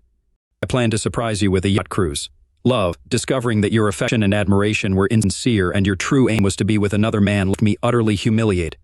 Congratulations. You've destroyed me and our marriage. Because of this, I can't stay in this city any longer. I've resigned from my job, started a new life in another country. Don't bother looking for me as I'll be off the grid. I have no desire to speak to you or your daughter anymore. This chapter of my life is closed, and I'm embarking on a new journey without you. It'll take years to recover from the pain and betrayal you both inflicted. I couldn't bear to stay in our beautiful home without the love of my life and our wonderful daughter. Since you're both dead to me now, I have no reason to remain here. I sincerely hope your special night was worth our marriage and my love. I suspect it was. I'm certain you and your daughter will relish sharing stories. Have a happy life, and please forget about me and our years together, as I already have. My new life has already begun without you." Maggie believed she had no tears left, but after reading his letter, she cried uncontrollably all night, curled up in a ball. The excitement and memories of her encounter with Alexander faded into regret and sadness. Now and alone, she foresaw a bleak future without Jason. She traded her luxurious life for one night's selfish thrill. Jason confronted Alexander late at night as he was departing for Ecuador. Pushing into the house, Jason introduced himself as Maggie's husband, accusing Alexander of stealing her. Despite Alexander's attempts to explain, Jason refused to accept any excuses. His pent-up anger and pain were unleashed on the man before him. The exchange was brief as Jason wielded a crowbar. In less than a minute, Alexander's life changed forever. Before departing for the airport and leaving the country, Jason warned him, "I offer advice, idiot. Sleeping with a married woman is detrimental to your health." By the time Alexander reached the ER and informed the police, Jason was already on his way to a new life in Ecuador, free from his past burdens and family. It took detectives 2 weeks to ascertain Jason's departure and realize they couldn't pursue him until his return. With no extradition from Ecuador for assault charges, Alexander endured agonizing weeks in the hospital and months in physical therapy, adjusting to his new reality with reconstructed knees. The 25 stitches on his face would forever remind him of that fateful night with a married woman. Uncertain of his future, He knew his former life was irretrievably lost because of those two women who encouraged him to pursue another man's wife. He cut ties with Maggie and Brandy completely. Bry's husband, Mike, almost ended their marriage over the incident. However, with the help of a psychologist, Brandy came to terms with her actions, vowing to remain faithful to Mike and their future family. Mike waited 2 years before agreeing to have children, ensuring his wife's commitment to fidelity, honoring his promise and her remorse. Jason ceased all communication with Brandy. Through her actions, she permanently severed ties with her father and his affection. Hearing about Alexander's assault, Maggie and Brandy were devastated, feeling accountable for the attack and amplifying the guilt and anguish they inflicted on Jason and their family's ruin. It served as another stark reminder of the far-reaching consequences of their actions. Unbeknown to them, they both realized that their naive belief that if only Jason had granted Maggie that one night, their blissful life would have endured was misguided. Their folly shattered any semblance of happiness. The loss of their father and husband inflicted a lasting pain they would carry until their final days. Hindered by depression and advancing age, Maggie never found another partner, leading a desolate, sorrowful existence. Their dreams of a joyful twilight with Jason and their grandchildren became a distant memory, especially since Jason ceased child support as soon as he left the country. Her savings wouldn't last long and she'd have to continue working to survive. Crying in her sleep became her usual activity. After selling my house and using my savings accumulate over 3 decades, I now possess more than $750,000. Deducting the cost of my new apartment, this substantial sum ensures comfort and tranquility for the next 30 years here in Ecuador. In this country, I've encountered many young, attractive women who appreciate the generosity of an American man, and I relish spending time with them. 6 months following that fateful night, I found myself on the beach in Puerto Lopez, sipping a cold beer in front of my new apartment. It dawned on me that divorce is a natural occurrence, and parting ways is acceptable. Being alone is okay. What's not acceptable is remaining in a situation where one is neither valued or cherished. This will never be my reality again.